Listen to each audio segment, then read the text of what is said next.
Okay, we're still not gone live. Welcome everyone. We're still setting up. So we'll probably begin in 10 minutes.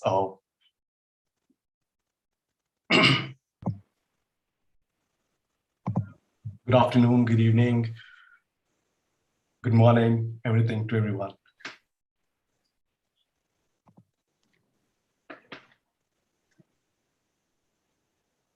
Dr. Sancheti sir, good evening to all. Good evening, namaskar to everyone. Greetings to everyone. Hi, everyone. Hi. Hi, everyone. Hello, Professor Rana, Professor Mulligan, Professor Patel. Namaskar, Professor Sandeep Sancheti sir, namaskar. Namaskar, sir. Happy World's Day to all. Thank you, and same to you. Oh, hi, this is Amir from Malaysia, Lincoln University College. Good morning to American continent, good evening to Indian continent, and very, very good late night to Australian continent. Good evening to you, sir. Good evening, sir. Good evening. Pleasure to have you here. Pleasure. Thank you. Hello, Professor Sangi, Professor Parmeshwar, and Prabhat Ranjan sir, everyone. Hello. Yes, sir. Good evening, Professor Sancheti, sir. I am just doing my change in my background. Sure, please. I again join you. That would be nice. Thank you. Yes, sir. Thank you very much. Thanks to everyone. I'll join again. Please.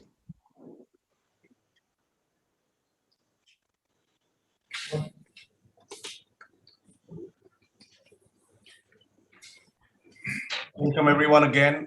We are just about to go live in 8 minutes, so we're still warming up here. Please make sure everybody gets their cup of tea or coffee or whatever.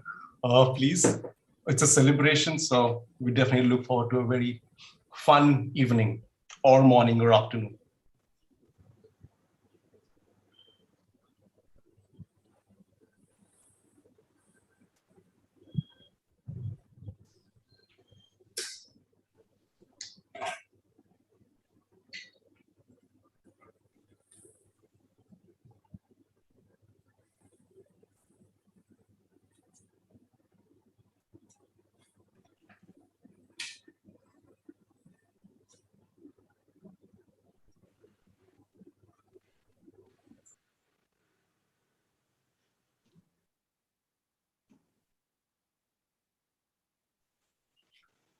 We'll be kickstarting very soon. I'll be allowing a few others as well. Meanwhile, please feel free to have a little conversation amongst ourselves. I think you all adore each other. Okay. Greetings to all. This is Professor Prabhat Ranjan from Pune in India. Good evening, sir. Hello, Professor Prabhat Ranjan. Good evening. Good evening. Good evening to all. Myself, Dr. P.P. Singh from Mercy University of Information Technology, Lucknow. Good evening, sir. Very nice to meet you, sir. Good evening. Good evening, everyone. I'm Dr. Kakoli. I'm struggling a little with my virtual background. I've saved it and I'm now looking for it. This is another virtual background. So I'm happy to be here. And while we are all getting introduced to each other, I will just try and settle my virtual background. Thank you. It's looking perfect as well right now, Professor Sen. So if you wish, you can continue with that. Yeah, you can continue with it. Thank you. Good evening, Professor Sancheti. Hello, good evening, sir. Good evening, Professor Sancheti. Hello, Abhay Kumar, sir. Hello. Very nice to meet you. Hi, Professor Ranjan. How are you, Prabhat, sir? I'm fine, thank you. Oh, Ranaji is also here with us. Great. Namaskar, Professor Dr. Babulak Abhay, has also joined. Greetings, Professor Babulak. Welcome. Welcome, Professor Babulak. I will just try and settle my virtual background. Good morning. It's looking perfect as well right now. Good morning. So if you wish, you can continue. Hi, Dr. Vivek. Good evening. Good evening. Good evening. Hello. Good morning, and good evening from India, Dr. Babulak. Hello, Abhay Kumar, sir. Good morning and good evening. Good morning and good evening. Yeah, ma'am. How are you? I'm doing fine. Has also joined. Professor Upadhyay has joined from Charu set. Welcome, sir. Welcome, Professor Upadhyay. Good morning. Welcome, Professor Sancheti. Nice to see you. Hello, madam. How are you, Professor Shinde? Great to see you after some time now. Yes. Welcome, everyone. Professor Khanna here. Hi, sir. Welcome. Welcome, sir. Welcome, Anna, sir. Hi, Professor Babulak. Hi, Professor. Hi, Dr. Patel. Dr. Devanshu Patel. Hello. Welcome. Hi, Saurabh. How are you? I'm good, good, good. Good to see you. It's such a wonderful day. All teachers and educators here. Awesome. On World Teachers Day. Happy World Teachers Day, everybody. Yeah, same to you. Same to you. Happy birthday. Same to you. Thank you. Welcome. Welcome. Yes. Welcome, everyone. I think we still have 2 minutes and there's still more people who are joining in. We're very blessed to have everyone. Thank you so much, first of all, everyone, for your time. We will officially kickstart in 2 minutes. Such a wonderful day. All teachers and educators here. Awesome. On World Teachers Day. Happy World Teachers Day, everybody. Sir, if anybody is actually also playing the live stream, you can just mute it because we will have an echo here. So if anybody is also watching the live stream on YouTube, please mute it. For joining in. We're very blessed to have everyone. Thank you so much, first of all, everyone, for your time. We will officially kickstart in 2 minutes. Such a wonderful day. All teachers and educators here. Awesome. All World Teachers Day. Happy World Teachers Day, everybody. Sir, if anybody is actually also playing the live stream, they just mute it because we will have an echo here. So if anybody is also watching the live stream on YouTube, please mute it. We're very blessed.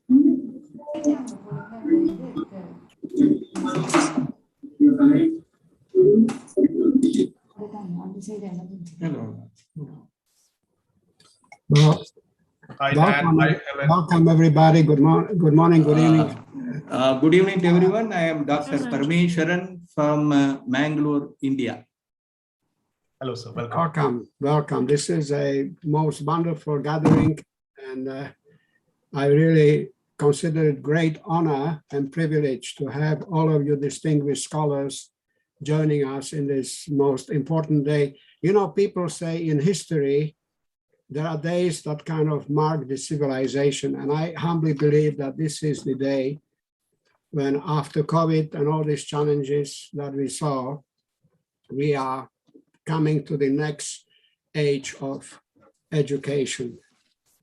Indeed, I mean, all of you have been contributing and kind of working with us for some time. And I'd like to use this opportunity, first of all, to say great thank you to Sarah and his excellent team for wonderful work and, wonderful kind of leadership in making sure that this project is advancing and it's successful.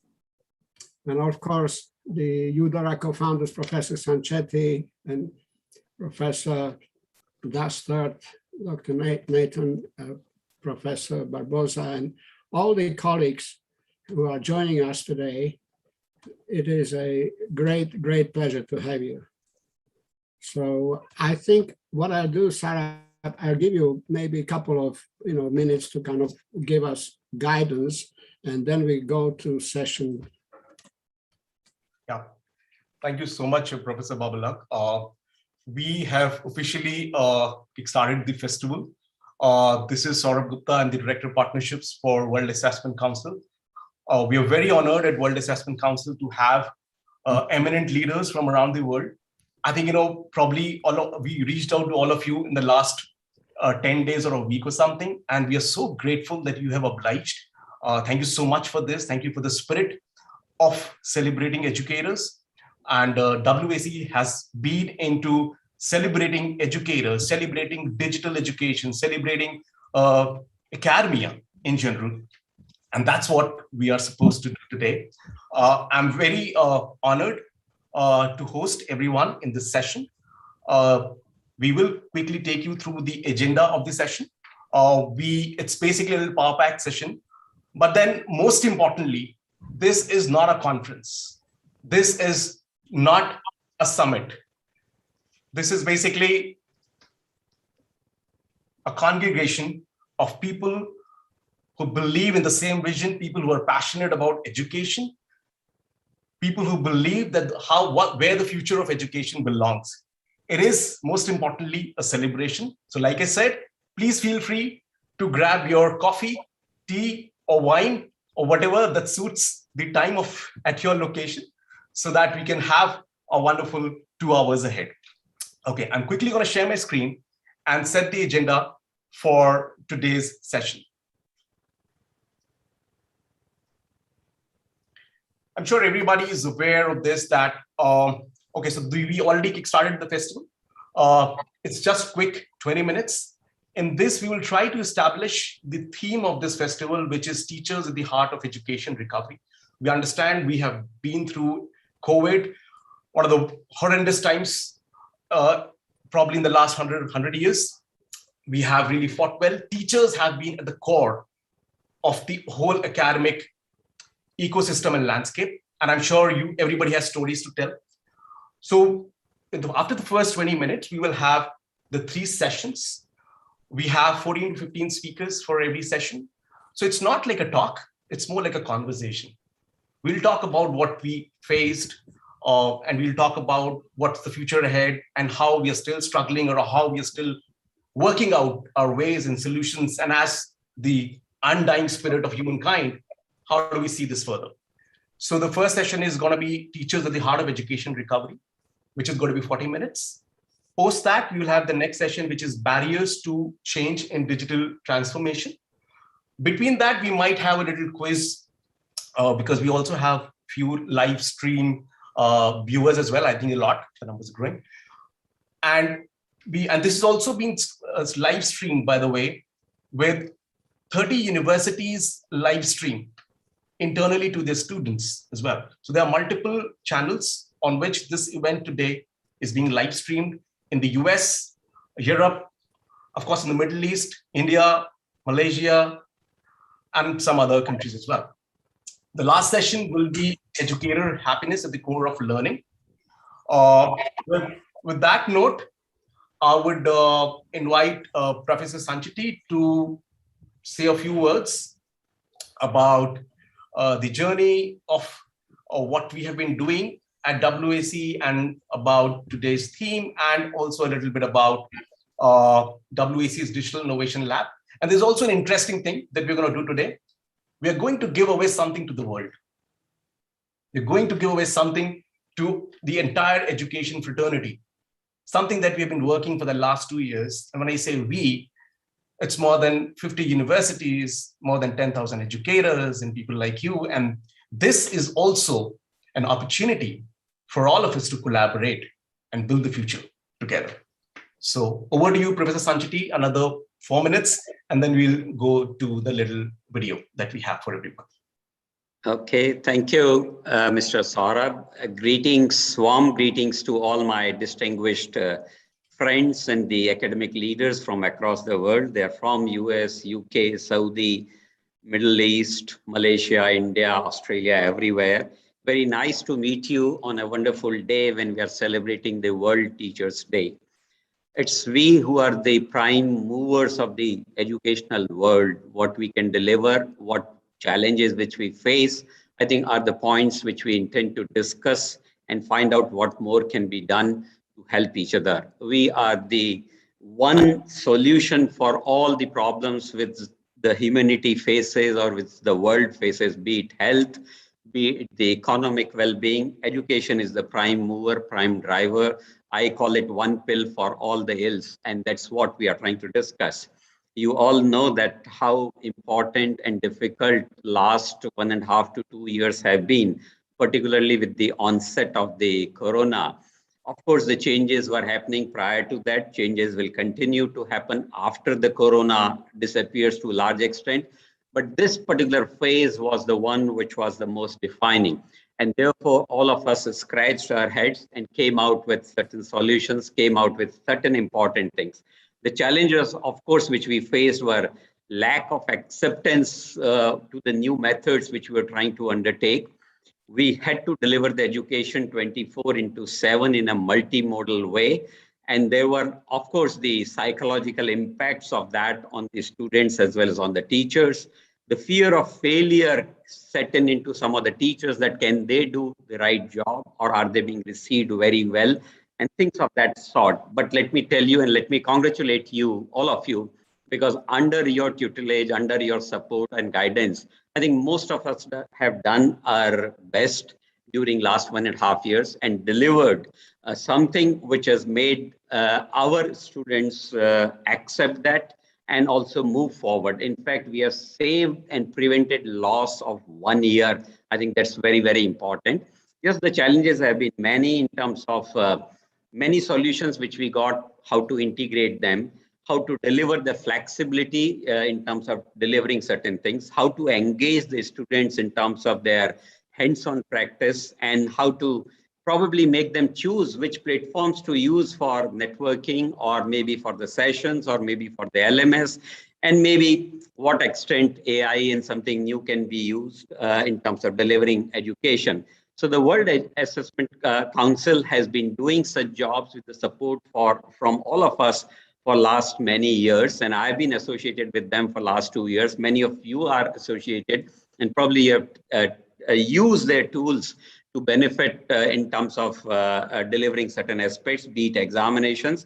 But over a period of time, during last 1.5 to 2 years, we realized that there's much more which is needed, and which has given birth to a more integrated set of tools which can help you with every aspect of education, every aspect of education delivery, and which is what we are going to see, or which we are going to know in terms of Eduard. I think, if I'm not wrong, Saurabh was pointing at that this will be one tool which will be coming to most of you in some form, largely individually, freely, and it will facilitate almost every aspect of your work.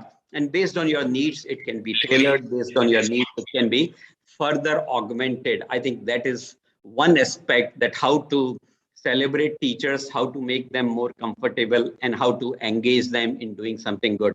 I think with this introduction, I'll take back my seat right now. I'll join you back for the first session, where we are going to talk about teachers at the heart of education recovery. But I'd like to now invite Professor Senthil Nathanji, and also I'm going to invite Professor, I think we have Professor Dastar also coming in case both of them have joined. Maybe they can share a few words of introduction to begin with. Thank you. I'm still looking at that. Professor Dastar, probably he was actually driving back. He's in Vienna. He was driving back, so maybe he'll take it just message. He will take another 10 minutes. Okay. Similar with Dr. Nathan. Dr. Nathan would also join. So I think there's a little change in plan, but I think what we can probably do is there is an interesting thing that we wanted to share with everyone before we actually start this conversation. We want to understand what are the because this is World Teachers Day, and we understand digital is the future. So we want to understand and establish what are the barriers to the digital change. And for that, our friend Brian Milligan. Brian, are you there? Where are you? I still can't locate you. Brian. Yes, I'm here. Hi, wonderful, Brian. Yeah, so I was just talking about the sheet that you were working on yesterday. So this is a little collaborative sheet. And I want to share this with everyone here. If everybody is on laptop or even your mobile, please click on this link. I'm sharing this on chat and on the live stream also to all the live stream viewers. We're going to share this. These are some of the challenges that we think that educators today have been facing. This is the link. Brian, you can just talk about it a little bit.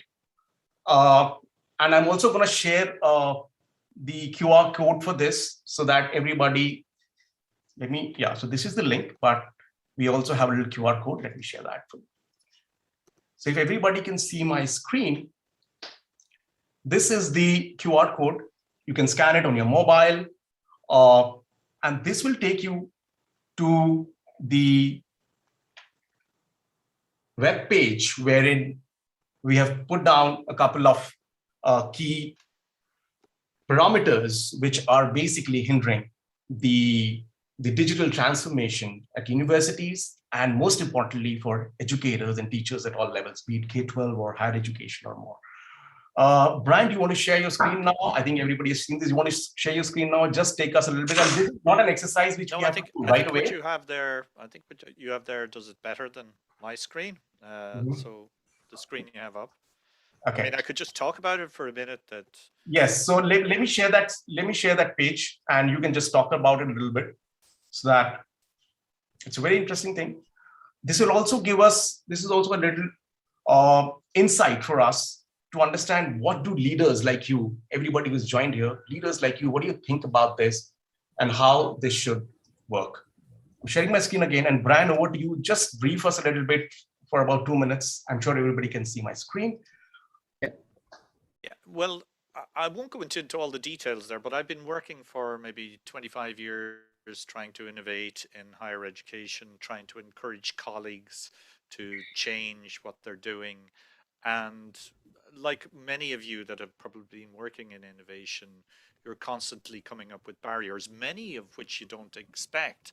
I trained as an engineer, as a civil engineer, and generally you develop the attitude that if we can come up with a solution that's technically possible, why not do it? Education seems to be more complex than that. I mean, the barriers that we would typically come up against would be, do we have the funds to do this? We want to do something extra, have the funds. One of the wonderful things about technology and modern technology is it's become enormously cheaper to do things. But then the teachers, the lecturers, they don't have the time to do it. And then when they get time, they find that there are certain rules that are keeping them from doing things.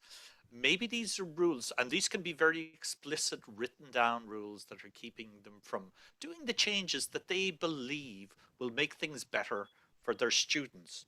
But it's not always the rules. It can be just the customs. In other words, we've always done it like that. People's perceptions of what's acceptable and what's not acceptable. And those perceptions come from a number of places. I mean, we can think of maybe the perceptions of management or the perceptions of teachers that need to be changed or need to think a bit more broadly. But when you do new types of courses, you can have problems with the perceptions of the students themselves. Is this an acceptable form of learning for them? It can be novel to them. The perceptions of students' parents, our parents think that these new forms of courses are useful. The perceptions of employers that are going to employ graduates from this type of learning. So those are the sort of areas where I believe that I came across a lot of unexpected barriers. Now, my experience may not be the same as others, so I'm very interested recently in exploring what other people's perceptions of these barriers are. And that's why I've created this document so that I can crowdsource ideas. And I know barriers are different in different countries, but it is a very useful exercise for us all to do to identify what are the barriers that are keeping us from making improvements to the learning experiences of our students. Thank you so much, Brian. With that, we will move to, I think this is an exercise which is not, of course, to be done currently or right away. Please connect with everyone. Also share the link in the chat. For the next 2 hours, you can still put in your thoughts there. Everybody in the live stream, you can also put in the thoughts there, and that will be very helpful for us to understand and gauge where exactly what are the challenges and how to address them. With that, I would take everybody to a little video that we have put up together. Like Professor Sancheti and everybody was talking about, that WAC has been working on something for the last 2 years. We have partnered with some premium universities around the world. And these are the people who have been working with us. In fact, for instance, I have Dr. Patel from Parul University with us. He has been very instrumental. There are a couple of other universities from India, Marwadi University and a lot of other universities, and also Abu Dhabi University in UAE, a couple of Malaysian universities. In the US, we've been working with multiple universities. It's an interesting thing what we are doing today. we are launching Eduard. It's an edtech built for educators by educators. And the most important thing, it's free. It's free for all educators around the world. They can do tons of things on Eduard. And I thought, and everybody at WAC believed that this is an auspicious occasion. Nothing better than World Teachers Day, nothing better than amazing educators like you. In your august presence, we would like to give Eduard to the world.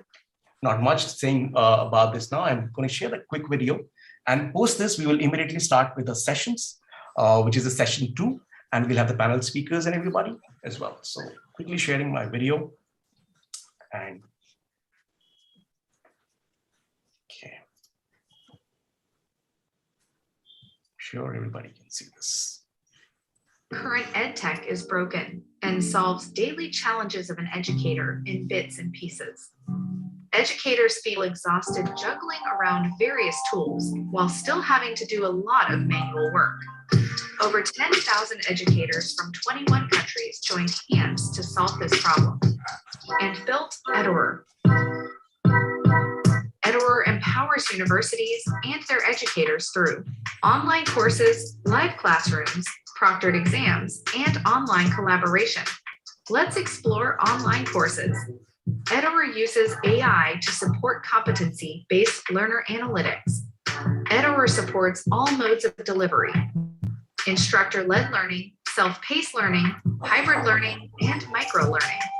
With Eduard, you can easily create student, faculty, and admin accounts. Quickly enroll students in programs and classes. Create courses with learning-based outcomes. Create courses with any kind of content, like audio, video, documents like text, doc, PDF, PPT, HTML-rich text. Gamify courses with auto-generated quizzes. Award custom certificates for courses. Collect payment through payment gateways. Record yourself and screen to create video courses. Create beautiful landing pages to showcase courses.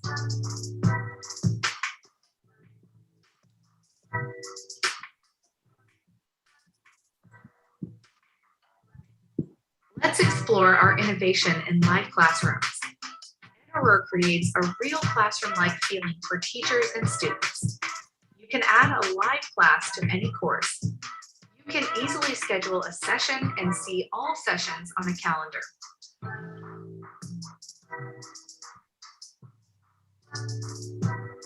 With Eduard, it is just one click on the calendar to join the class.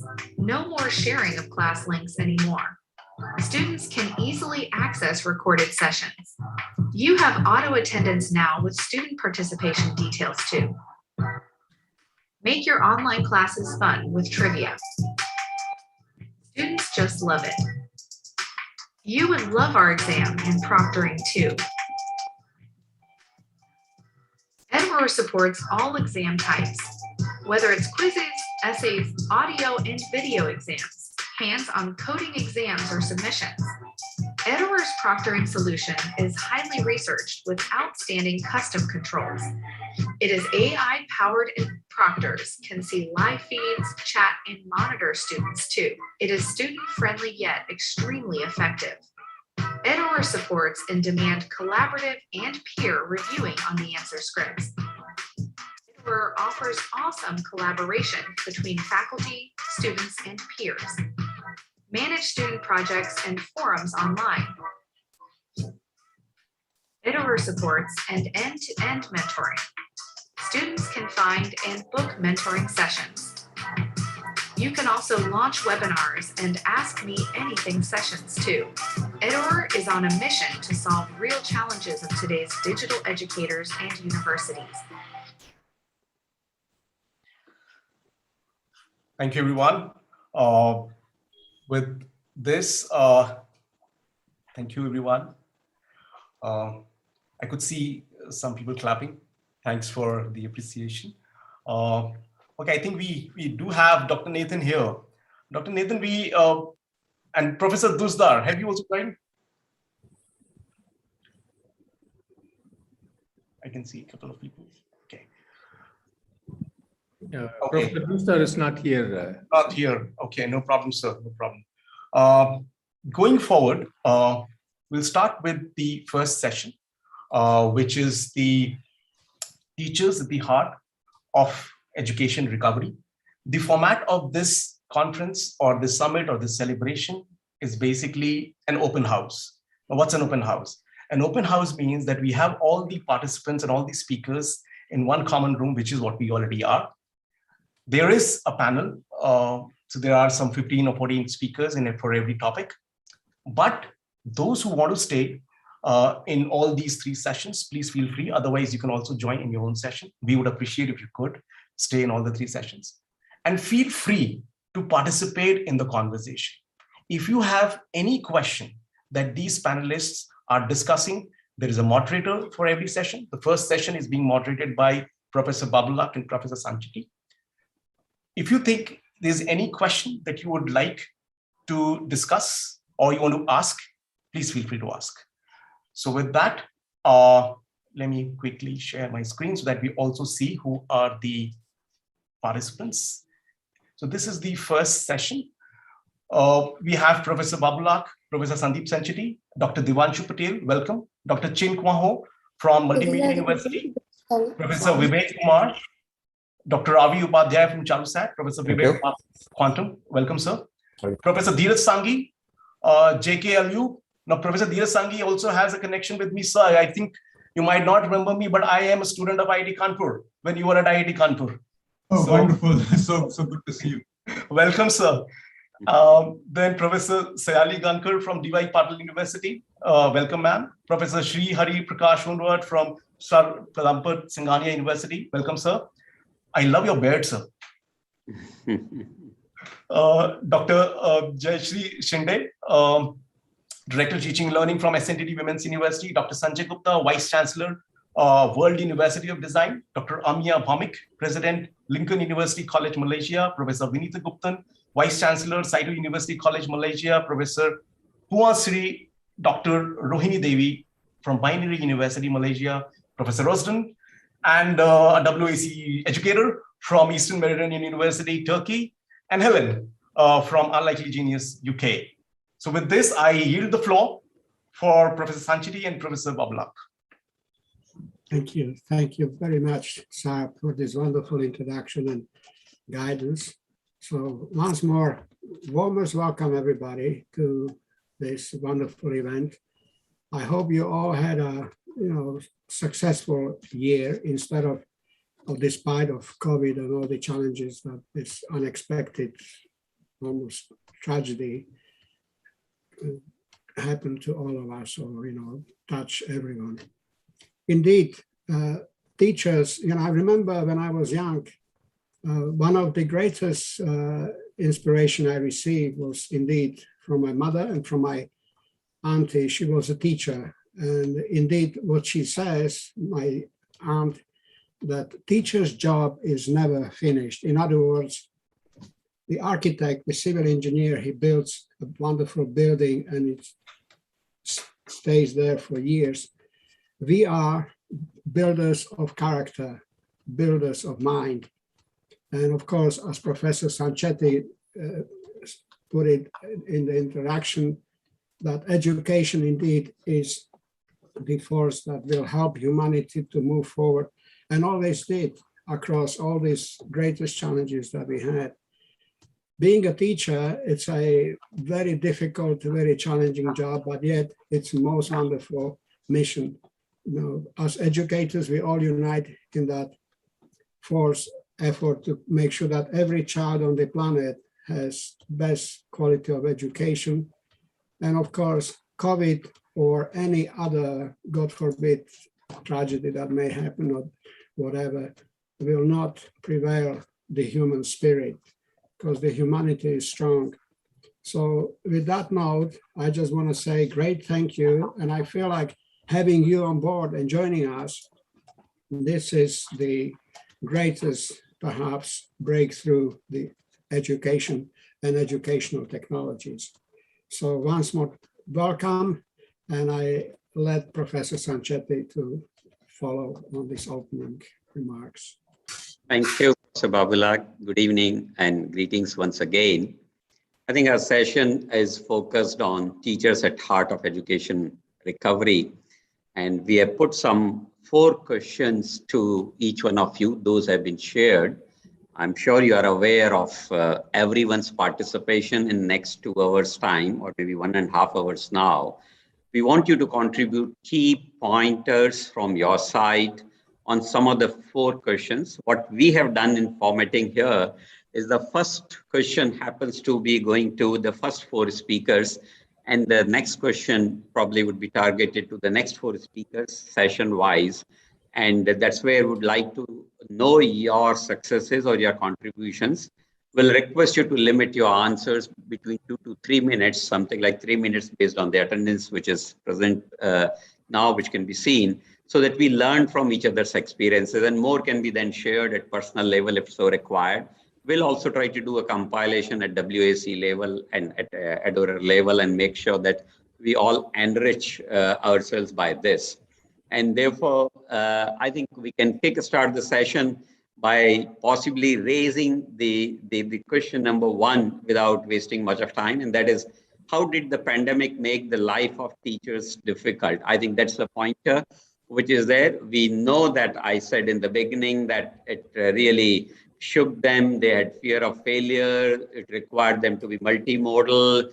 It also made them very uncomfortable that they didn't have eye contact and they couldn't deliver what we call the typical hands-on training or the practice which is there. Various challenges were there in mind. And of course, particularly in context of India, the connectivity issues, the devices issues, and various other things were there, which might not have been in some part of the world. So let's hear from the experts themselves. And I think it's my privilege to invite, first of all, Dr. Devanshu Patel, President of Parul University, to share his experiences and his views on this particular subject, that what was right and wrong in relation to what teachers did during this time. Professor Patel, sir, please. Thank you, Dr. Sancheti. I hope I am audible to everyone. Very much, sir. Yeah. So yesterday we had 6 hours of blackout on social media. I'm sure everyone was aware. And I have been given to understand that 6 hours of blackout has caused reduction of 4.6% of market share of Facebook, which has led to loss of $6 billion. This is about 6 hours of blackout, what it has costed a social media company. Now imagine what impact this 1.5 year of pandemic might have on the knowledge, skills, values, and the innovation which we lost in this last 1.5 years. Unfortunately, we do not have the yardstick to measure the loss. In case of Facebook, as it's a listed company, we can always measure the loss. But in case of education and learning, I feel there is no particular yardstick to measure what we have actually lost at ground level, especially in countries like India. It is all the more difficult. So the question is a very simple question: how did the pandemic make the life of the teachers difficult? So I would speak from the Indian perspective, and as I've been given only just 2 minutes, I'll just like to make brief 5 points. First problem was most of the teachers were not digitally empowered. That's a fact at the ground level for most of the teachers of India. Teachers were also not digitally equipped. Most of the teachers, they struggle with the digital facilities in India. And the very important thing, teachers had no standards of assessment.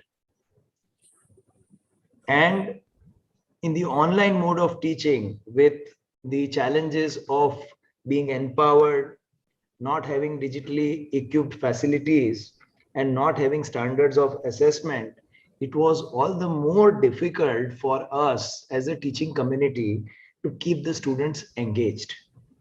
And this led to a big number of rising dropouts. I'll just give you a statistic. I recently read an article in Times of India.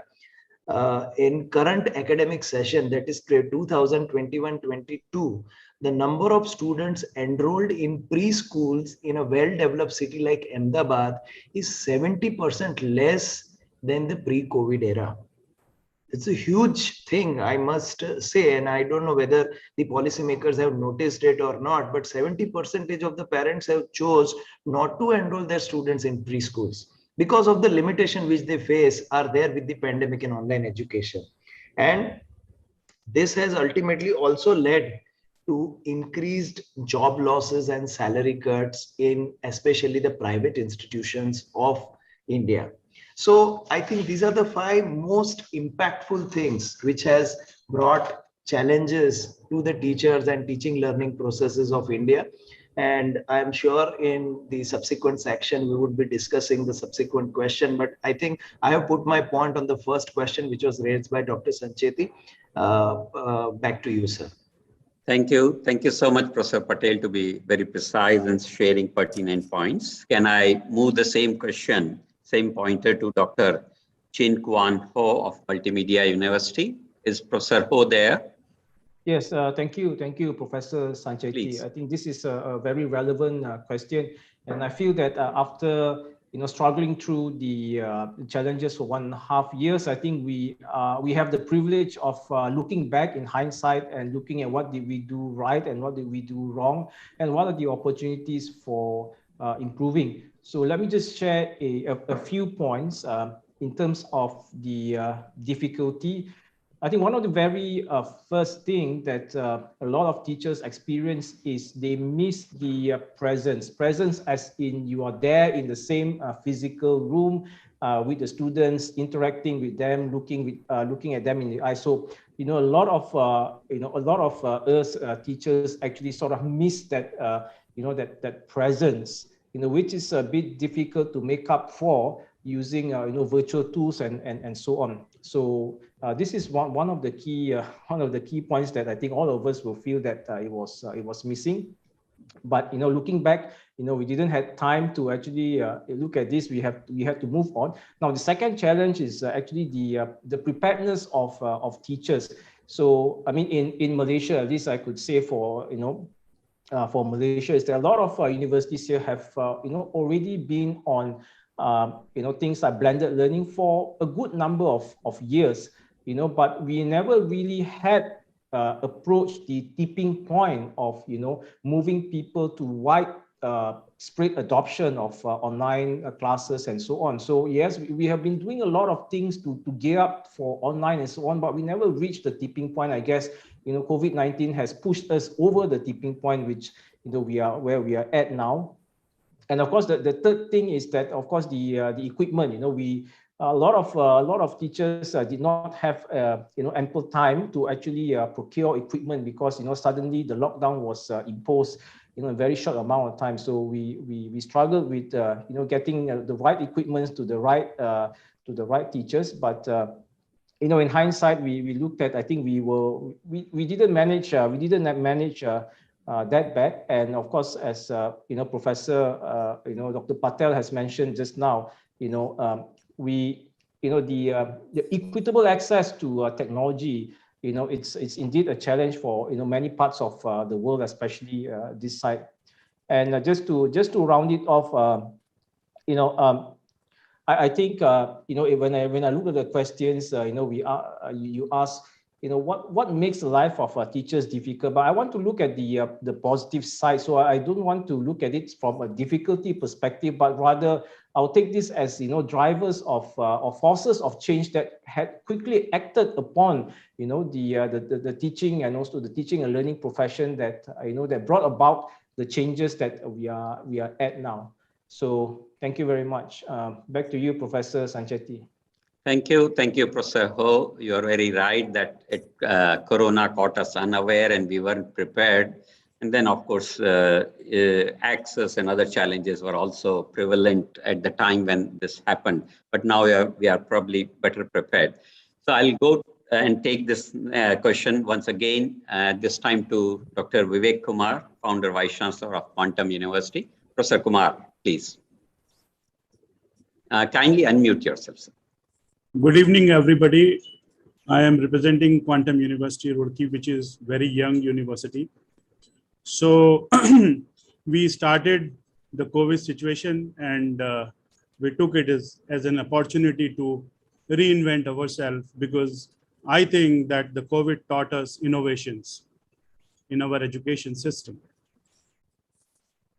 What I feel that faculty training plays a very, very important role, because suddenly the learning platform was changed to e-learning.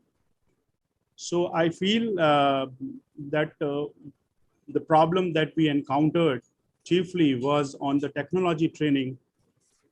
Similarly, we have to change our best practices. Earlier, it was only the classroom, which was something age-old norms on the classroom teaching. But again, suddenly we have to switch over on innovations in our delivery.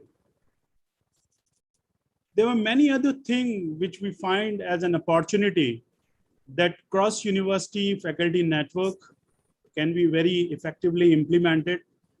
Similarly, interaction with the industries, because now the travel is not binding us to have or restricting us to have more interactions. Though what I feel that COVID also taught us, the engagement in the student supports. Similarly, the use of AI, semantic networks, NLP, and data analytics in teaching learning processes. How to effectively use learning management system with an effective control mechanism. Handling data privacy and information security, because I can think that down the line, post-COVID, these are the things which are going to be adopted by every university. As a teacher, we should also learn how to give questions. We should master ourselves in art of questioning. Because in online, there is a limitations. Learning art of designing assignments is also one challenge. And I hope that all the teachers should do a good exercise for improving our art of questioning. Similarly, examination 4.0, Sancheti sir, it is your favorite subject right now. Online evaluation practices need to be overhauled in such a way that we are able to produce the best results out of them. So from my side, the challenges are good, but they teaches us a lot, in fact. I think this platform is giving me an opportunity to represent my thoughts. Over to you, sir. Thank you, Professor Kumar. Very nicely said about the challenges that they drive us to change and upgrade ourselves. And without challenges, hardly there'll be any life, I would say, especially for the professionals. So thank you for many good points. I request Professor Upadhyay, Provost of Charuset now, to share his views on this question, the question number 1. How did pandemic make the life of teachers difficult? Professor Upadhyay. Thank you. I think I'm audible. Yes, sir. First of all, let me thank Professor Sancheti and entire WAC team for giving me an opportunity to share our views on this pandemic makes the teachers difficult, how it is.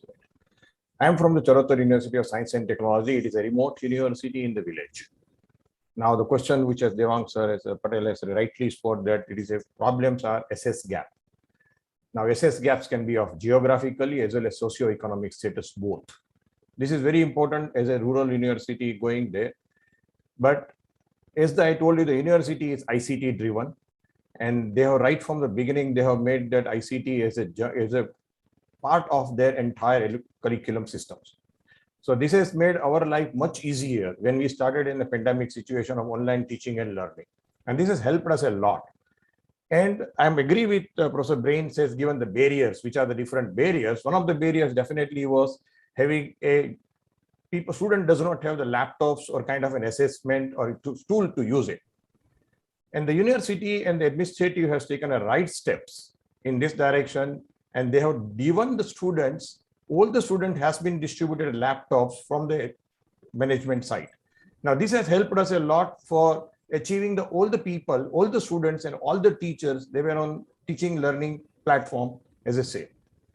And that I'm thankful to few of the classrooms, Google Classrooms, Microsoft, big companies, we are given a platform to start their online teaching. Though I accept that the biggest challenge which the teachers have started feeling is when you are teaching one-to-one, face-to-face, your level of teaching needs to be different for every student now, which you cannot do it when you are doing an online teaching. Because there you have the eye-to-eye context, so you can understand the psychological change in the facial structure of the student in the class. So you can understand that how many students have understood what you are taught, which is not possible when you are online teaching. This was one of the difficulty the teachers have felt. And second thing is difficulty in maintaining the student engagement in the online classes. As you everybody are agreeing that educators, it is very difficult to engage the student, even the offline classes, to engage a class of a student, because it depends upon the teaching pedagogy what we use. Now here, all of a sudden, the pedagogy has changed. So educators are technically proficient, but the online needs different skill sets. And all of a sudden, when this thing has come on them, then actually the skill sets were to be taught to them first. And I'm thankful to few of our faculty teachers who are good in skill set of online education has prompted us to, these teachers have been trained. And because of the Indian government policy of NPTEL and MOOC classes online, making the online classes for them, making the things for them has helped us a lot in developing the difficulty to overcome part of the difficulty. But I definitely agree with Devanshu, Patel and other speakers that usage gap, opportunity to use tech activity was the biggest issue in all the education on online education for the teachers. Now, as rightly told by Professor Sancheti, that all these facts have allowed teacher to vent their anxiety by saying that without eye contact and one-to-one interaction, the teaching becomes challenging. But difficulty facing is rightly told that it is a mindset of the teachers has to be changed when you go to the online teaching part of it. And rightly told by Professor Vivek Kumar that the question setting was the key target in proctoring, without proctoring, taking the exams. And thanks to WCA, they have come up with a proctoring kind of tools, which now enables them to use this tool for the exam. Because after all, the assessment is a key issue for any educators and any university. Because after all, it reflects the integrity of the university as well as honesty of the university. So I'm definitely sure with this kind of webinars or this kind of open house discussion by the web educator systems, it will help us to make this opportunity, to take this opportunity as a challenge and to come out of this opportunity as a future replication of going for an online education in a better way. Thank you, Professor Sancheti and WAC for giving me this opportunity to share my views. Thank you very much. Thank you, Professor Upadhyay. Indeed, assessment was the first biggest hurdle which we faced once the corona struck. And of course, we have worked on that and we have found now ample of solutions working on that. And WAC was the leader in providing those things to us. So we are very happy. With that and with the permission of Professor Babulak, I'll move on to the second question. And I'm taking a plunge in second question here, which is on the educational technology. How did it help teachers? I'm a technologist myself, so I must say that I find a couple of advantages which we have drawn from technology's intervention in education. Number one, we were very poorly networked internationally or nationally. I think the networking has become strong. We know each other by face and name and the kind of work we do and best practices we have. So networking has become strong. Number two, technology for me always is reliable, repeatable, reproducible, scalable, upgradable, helps the dissemination of information more easily. And of course, it is multimodal, that history-like subject can also use technology and time machine concepts to deliver history. And with that backdrop, I would like to now invite the next set of 4 speakers, starting with my friend, Professor Dheeraj Sanghi from JKLU. Professor Sanghi, can you please share your views now? Yes, thank you, Professor Sancheti. Of course, the computer and internet technology had advanced quite a bit already before COVID happened. and things like cloud computing, where you could access information from anywhere, anytime. Video editing software and so on were already available. LMS was already available. But what happened in the last 2 years, people learned a lot more of, for example, video recording and authoring tools so that I can create my lectures much better way. Learning management systems started getting used much better. Then these technologies which were part of things like Zoom, like splitting of students into various rooms so that I can go to different set of students over a period of time after giving them some assignments.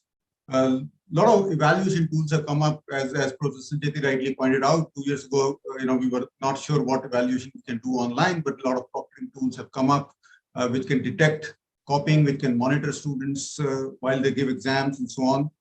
A lot of collaboration tools. I mean, Padlet was used just a few minutes ago by Saurabh. There are many whiteboards where we can share whiteboards, and I can write something and my students can write something on that. Lot of question answers kind of websites are there, clickers are there. So there are a lot of edtech features that have come up, particularly in the last 2 years, that has helped us a lot. Also, many data analytics tools. Again, there was this new tool that was being shown a video of. One can see what student is doing well in which particular topic in a course. Those kinds of tools have really helped teachers in making sure that everybody learns. I think the quality of these tools is improving, but still, we need better tools going forward, is all I would say right now in my small 2 minutes. Thank you, Professor Sancheti. Thank you, Professor Sanghi. Points well made. And obviously, they will improve with our involvement, our feedback, and our continuous interventions in what's happening. And I'm sure we'll take advantage of technology, which can support us. So I'll now invite the next speaker for this particular question, Dr. Sayali Gankar, Vice Chancellor of DY Patel University. Professor Gankar, can you please take your time? Yes, thank you. Thank you so much, Dr. Sancheti. Most welcome. Of course, technology came to support education in India. Having said this, the faculties also equipped themselves in no time, and they were able to migrate themselves on online teaching mode. However, the major challenge which we have seen is that the preparation or the engagement, what we are talking about for the student, is missing out, and therefore the students' expectations, parent expectations, and at the same time industry expectations became a big challenge to all of us. Because the students, if you look at it now, they are not ready to go on online mode. They would like to come back in campuses, would like to learn, work, especially hands-on projects, because in case of engineering, in case of pharmacy, these are the challenges which we have seen. Faculties, of course, the DY Patel University, we have the LMS system in campus, ERP, and all those IT supports are there, but still the kind of engagement, even the faculty and student are missing. And I think that part we need to really take up. Parent expectations are also very, very different, because it's not only theoretical part they are expecting us to deliver, but their expectations that how student is learning. And when we talk about NBA and accreditation processes, could be NAC and other, we're talking about outcome-based education. So it's becoming a little challenge. What I can see that, because the question which you raised initially, that how are we going to measure the knowledge, skill, values, and innovation is the outcome what we are trying to measure it. But I think that's missing, though the complete digital transformation or the tools have come forward to support us. Initially, it became very interesting. Students were very happy for almost for 1 year, we can say that, because there was no option. But now, if you look at it, they all are restless. They would like to come back, because student engagement is more in collaborative learning. They want to ask the question. They would like to interact with the faculty member. And I think that part is required to be taken care by all of us. Thank you. Thank you so much. Thank you, Professor Gankar, for your very clear views on the subject. I'll now invite Professor Srihari Prakash, President of the Sri Padampat Singh Anya University. Professor Srihari, please. A very good friend of mine, Professor Srihari. Thank you, there. sir. Thank you. Thank you for both. Most importantly, I will cherish this fact that you called me a very good friend. I think it's an honor in itself to be considered even an acquaintance by a person of your standing. And it's very difficult to follow the experts who have already spoken about the subject. I have two takes on the technology front. The technology and the medium. I think those teachers who understood that this is very different from what happens in a face-to-face classroom and found different ways of exploiting it have really succeeded well, and so have the teachers. I always say that the good teachers and the good students will find a way to teach and learn. This is what I have observed. The first barrier always has been in the mind, and in India, sir, you know, we have had such an opposition for anything online in the face of, you know, the face-to-face teaching, and we have been struggling to move away from a sage on the stage model of teaching to a guide on the side. I think the online technology gave us that opportunity to move ourselves from that. And I have seen many examples, not just in my university, but I have been talking to so many vice chancellors over the last few years. As you rightly said, this has really been wonderful that we have been talking to each other on almost constantly, practically every week, 2 to 3 sessions. We have been interacting with each other. And what I have seen is those who did not try to recreate a classroom succeeded better than those who tried to recreate a classroom. I think that should complete my 3 minutes. One can elaborate ad infinitum on that. Thank you very much for my opportunity to speak. Thank you, Professor Srihari. I particularly like your views with the sage on a stage and guide by side kind of a thing. I think it's very important. Teachers have to become co-learners these days if they have to remain good teachers. They cannot remain in isolation that they are on other side of the table.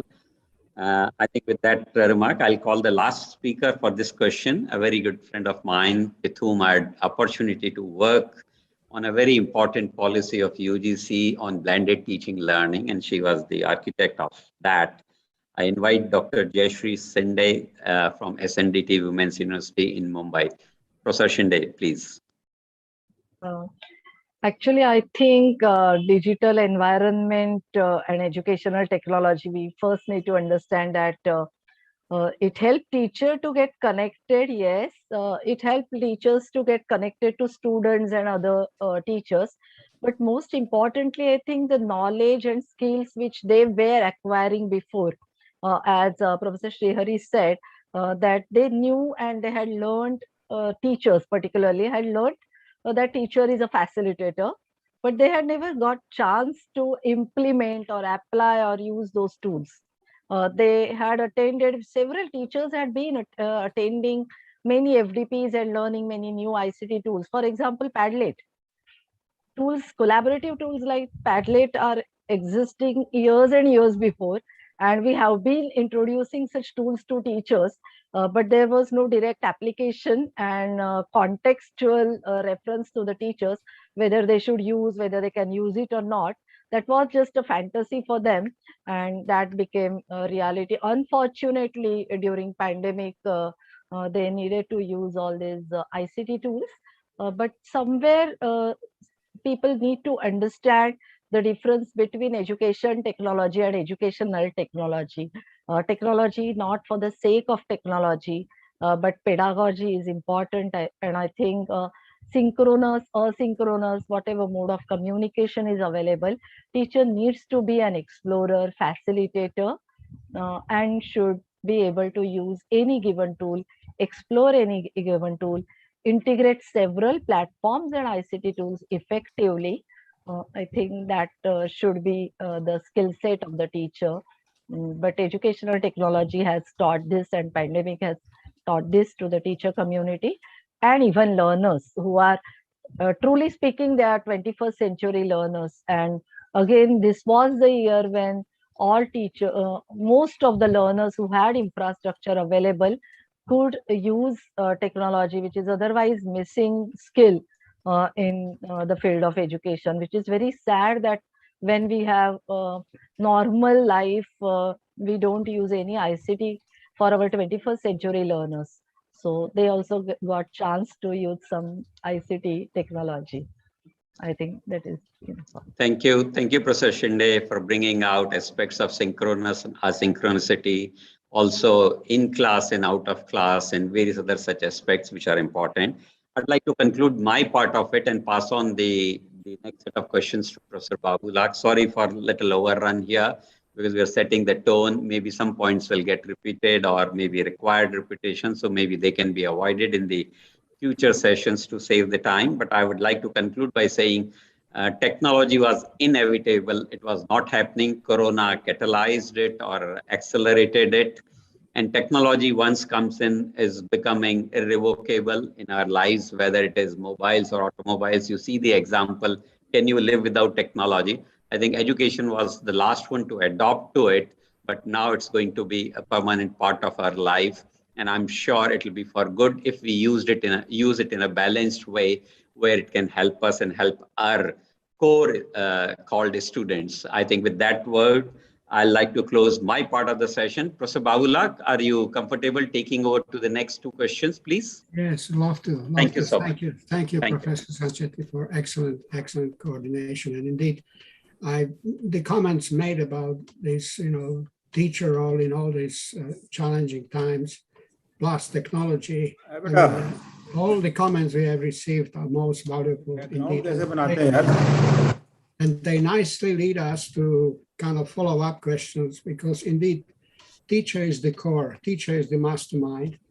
And yet as technologists, I would humbly put, technology is not perfect. And it is as strong as its weakest link. And we see what happened to Facebook. And of course, we are all kind of cyber dependent. So I think there are dimensions, and I think the follow-up questions will kind of help us to look at the challenges that we have with regards to changes that are needed in current online platforms to empower teachers. And with that note, perhaps on this particular question 3, I'd like to invite Dr. Kanadiakis from UK. He's been working with us, for some time, and we've been kind of brainstorming all these wonderful ideas. So, Dr. Antonios, if you would. Professor Babulak, just a little interruption here. We have Dr. Sanjay Gupta, Dr. Amiya Bhomik, Dr. Vinita Guptan as next, and Dr. Antonios Kanadiakis is basically from the next session. Excellent. So the next speaker is Dr. Sanjay Gupta from World University of Design. Please. So with that note, I'd like to invite our distinguished speakers to comment on that question. And again, perhaps if you kindly agree, Professor Kumar, your comments on question 3. So thank you. Am I yes, the next Professor one? Gupta, Yes. please go ahead. You are the next one in the list. Thank you. Thank you, Professor Sancheti, Professor Babulak, Saurabh. It's a pleasure to be here. I think it's the third question which Professor Sancheti has just mentioned. Yes, the kind of changes required in the current EdTech. I think, first of all, I just want to mention that, this COVID, among other things, has also created this dichotomy. So on one hand, we have, institutions which are struggling to come to terms with continuing the education, and they have taken months and sometimes years also to come to terms with it.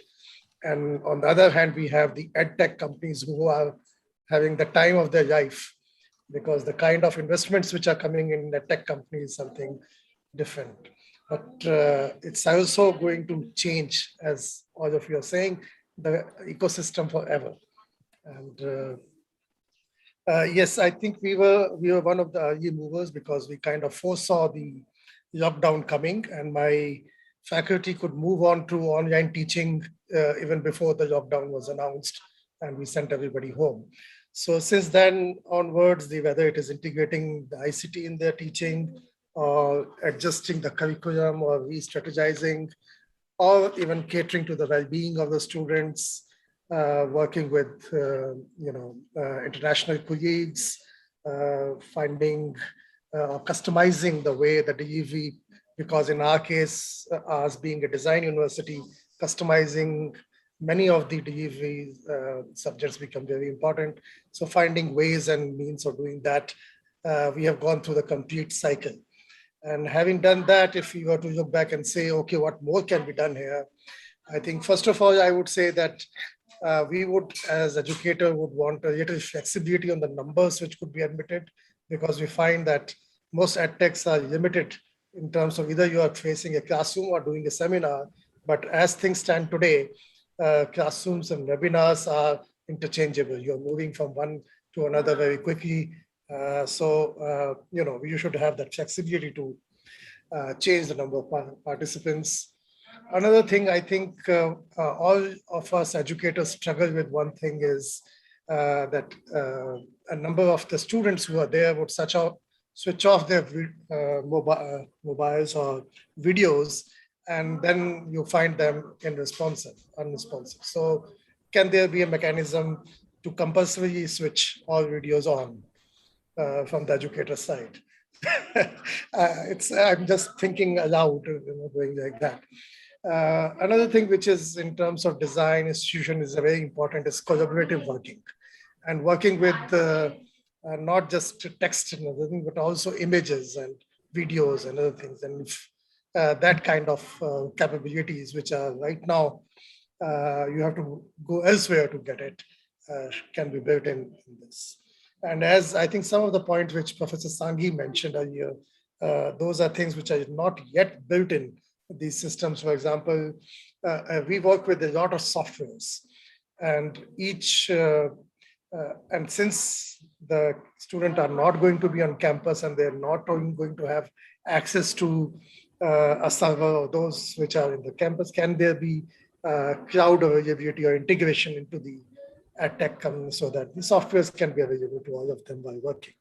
So just few of these thoughts, but if they are there, then yes, of course, edtech could become kind of indispensable. Thank you. These are excellent comments, and I agree with you 100%. That when technology meets people, there's always a lot of dimensions, and again, there are perhaps some people feel a little bit of frustrated if they have to learn new tools, same teachers as students. And at the same time, as technologies, we are always trying to develop that most accessible and perhaps most friendly technology. So if I may, I'd like to invite Dr. Babulak, the president from Lincoln University College from Malaysia, to continue on that question 3, please. Thank you, Professor Babulak.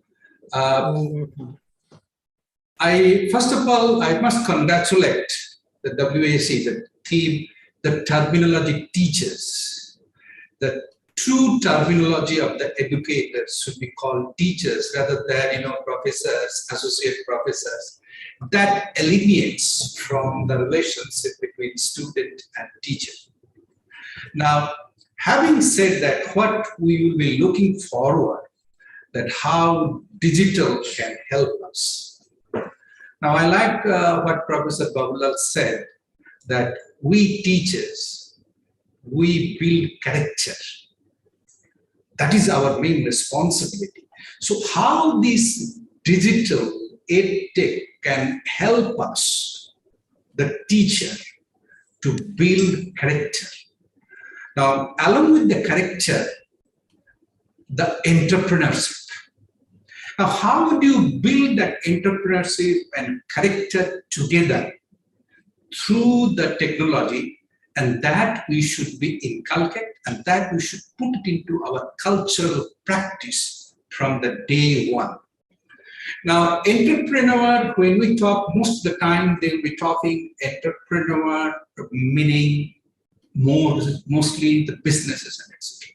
To me, entrepreneur is nothing but how do you embrace the challenges like COVID-19 have come in, and how we teachers use this technology to embrace this COVID-19 not as a challenges, rather how it can be opportunity for our students, and that should be our responsibility. Now, to have that, mostly the technology we are utilizing to deliver all types of science and etc.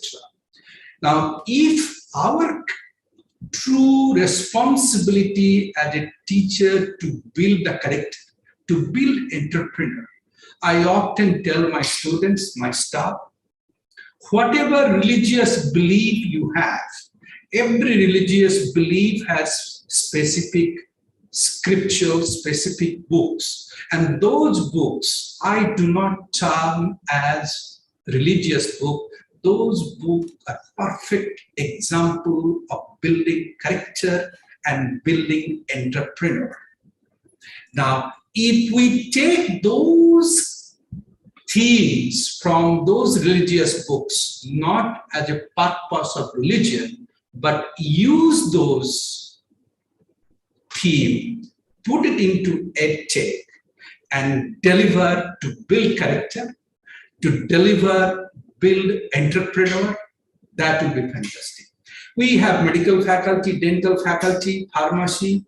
So the moment COVID-19, when our government asked to shut down, immediately our lecturer said, oh my goodness, what happened? I gave them 48 hours. No matter what happens, you got to learn, because in Malaysia, everything is available.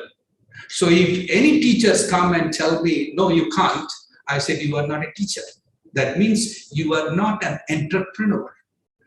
Within 48 hours, all the medical faculty, dental faculty, pharmacy faculty, they came up and started to implement a digital lab, digital practical, and we achieved a wonderful result. And I do not have any problem. But the problem it is, we the teachers must inculcate the positive thinking of COVID-19 is positive opportunity rather than negative opportunity. So I would like to conclude that we teachers should always make a habit to inject to the student's mind the positive thinking, optimistic, and those thinking, we should utilize this technology so that our future generations become a true teacher for the younger generation. Thank you, Professor Babulak. Thank you, Professor Gupta. Excellent remarks. And indeed, you know, the dimension of educator, often we like to think that we are like missionaries, we are like farmers, they are planting seed of wisdom, seed of humanity, seed of heart in the hearts and souls of these young people who will eventually become distinguished scholars and builders of a better world for everyone. So indeed, a wonderful follow-up. I'd like to invite a Professor Devi, Deputy Vice Chancellor from Binari University, Eastern Mediterranean in Turkey.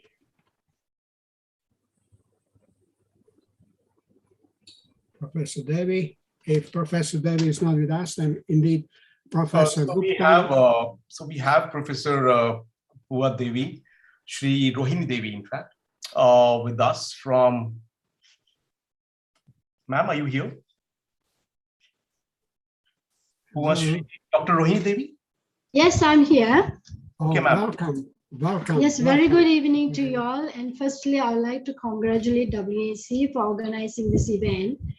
And not to further delay the time, I would like to get to the point for question number 3. Now, we know that on the matter of online learning platform, in designing an online learning platform, the following factors I feel should be considered. We know teachers must be digitally literate, whether they are young or old, but in reality, this will be not 100% achievable. So for this reason, a platform must be very simple to operate for many lecturers or teachers who are not of a new generation or who are not well versed with IT or savvy with technology, you see. And basically, the other factor that we should consider before changing to empower lecturers or teachers would be, as we all know, the main motive of any teacher is to achieve the learning outcome of their particular course they are teaching in.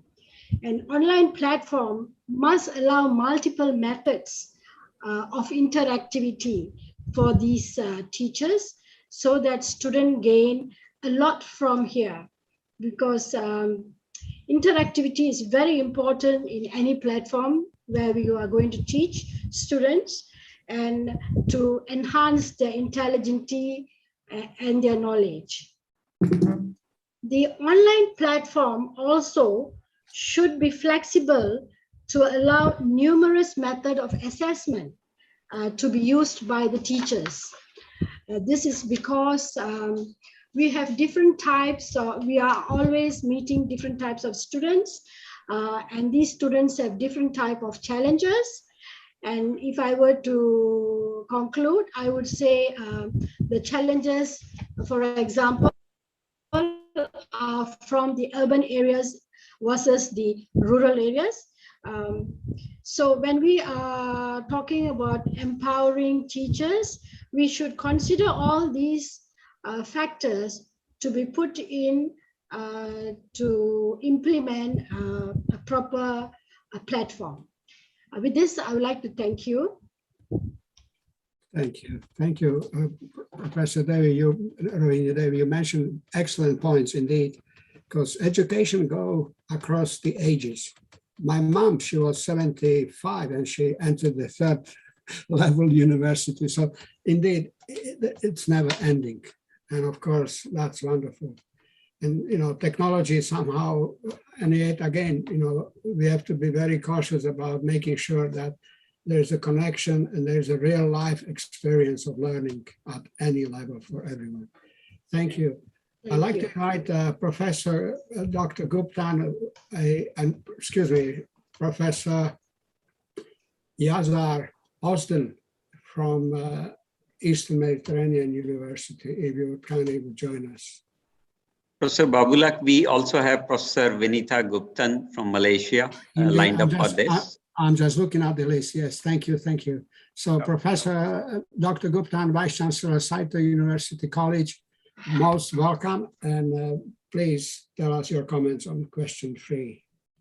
Thank you, Professor Babulak, and I want to congratulate everybody for putting this event together. I think it's excellent that there is a platform for everybody to share our thoughts openly. And so I'm just going to take my 2 minutes and make it really, really short and succinct. I think what has happened is that we have all had to springboard to digital delivery and engagement overnight, right? And I have always looked at my teachers as an inspiration. And today I look at all the teachers around and I am in complete amazement of how everybody put the student at the center of their focus and changed their delivery to meet the expectation of the students, of the parents, of the industry. And it is very interesting that the parents didn't reduce the expectations of the teachers during this pandemic. In fact, they expected a little bit more. And it is fantastic that our teachers have embraced this and moved forward with it. I think what has helped us in this process is the technology presented itself as an opportunity for a lot of us. One, we had to look at change orientation, digitalization, the automation, reflecting on how we did our delivery, assessments, and engagement was a key focus. And lecturers had to overcome fear and anxiety and then move on to reflecting. How can they deliver their module, their curriculum, the learning outcomes in the most appropriate manner so that the students don't feel that since they're going to class virtually, they are disadvantaged. So the change orientation, sometimes we forget that the teachers put in a lot of effort. And I think today is a day that we should appreciate. If we don't do it every other day, but I am absolutely grateful for teachers every day. The second thing is technology helped us look at learner agility, right? Because all of us went into this at various stages of readiness. So we had some students who could cope, some students who could not get on to what we're doing, some academics who had issues. But I think together, we all realize that the institutions need to be fluid and there's an evolving operating context. So it has to change. And I think moving forward, it will change. And education as we know it will no longer exist, right? And the third thing I just want to put on the table before I take my leave is the whole concept of building relationships. Going to school, going to university has always been something we all look forward to, not because of what we're doing in classes, but because of the friends, because of the time in the playground. And this 1.5 to 2 years, it seems like we have sucked that out. However, I think that the online platforms have now given us lots of opportunities to have to engage in social contacts. So there are movie nights that I've seen that's happening very well. And it has become a wonderful virtual university. And to see how younger academics or mentoring the more senior ones. So reverse mentoring has come up fantastically, how the students have helped the academics. And it is amazing now, curriculum is so rich because we can now share curriculum with India, with UK, and we can come up with jointly developed curriculum. It is, I think this whole pandemic is an opportunity and an extraordinary learning period for all of us. So over to you, Professor Babulak. Thank you, Professor Gupta. Well, I cannot say any more than great thank you, because you actually have already did opening to question number 4. You have opened that gate to looking at what are the challenges coming. And I mean, all what you mentioned, it's so valuable because indeed, this is a challenge, opportunity, and at the same time, it's fluid, it's evolving. It has to be living almost. Education has to be kind of a living thing forever. So with that note, I'd like to invite our first speaker, if I may, and that was a Professor Gupta, Vice Chancellor, World University of Design, on looking at the question number 4, what does a digital empowered teacher look like in the future? And indeed, this is where we have, again, masterminded this wonderful philosophical question that may open a lot of opportunities to explore. So please, your comments on that question number 4. Professor Dr. Guptan, or Professor Guptan, Vice Chancellor of World University of Design. We just spoke with Professor Guptan from Malaysia. Oh. I think the last 2 speakers that we have. So I think I have given you the wrong list. Yes, because I think I've given the wrong list. But nevertheless, we have Professor Professor Ozden from Turkey. And after that, we will have Helen from UK. Excellent, excellent. So Professor Ozden, hoş geldiniz. Hoş geldiniz. Hoş bulduk. Çok teşekkür ederim. You are very Teşekkür kind. Thank you very much for this chance. But I just want to start with saying or celebrating World Teachers Day, because the main aim of this meeting, we are here. As a biology or science teacher in the past, after graduation, I have worked as a biology and science teacher for 4 years. And that's why I'm one of the teacher or academician in the meeting. I know the feelings of the teachers because of my previous experiences. I think after COVID-19, we had another BC definition. Eventually, we were using BC before Christ, but when we met the COVID-19, before COVID-19 is the second definition for this term. I think the main question is, are we ready for this change?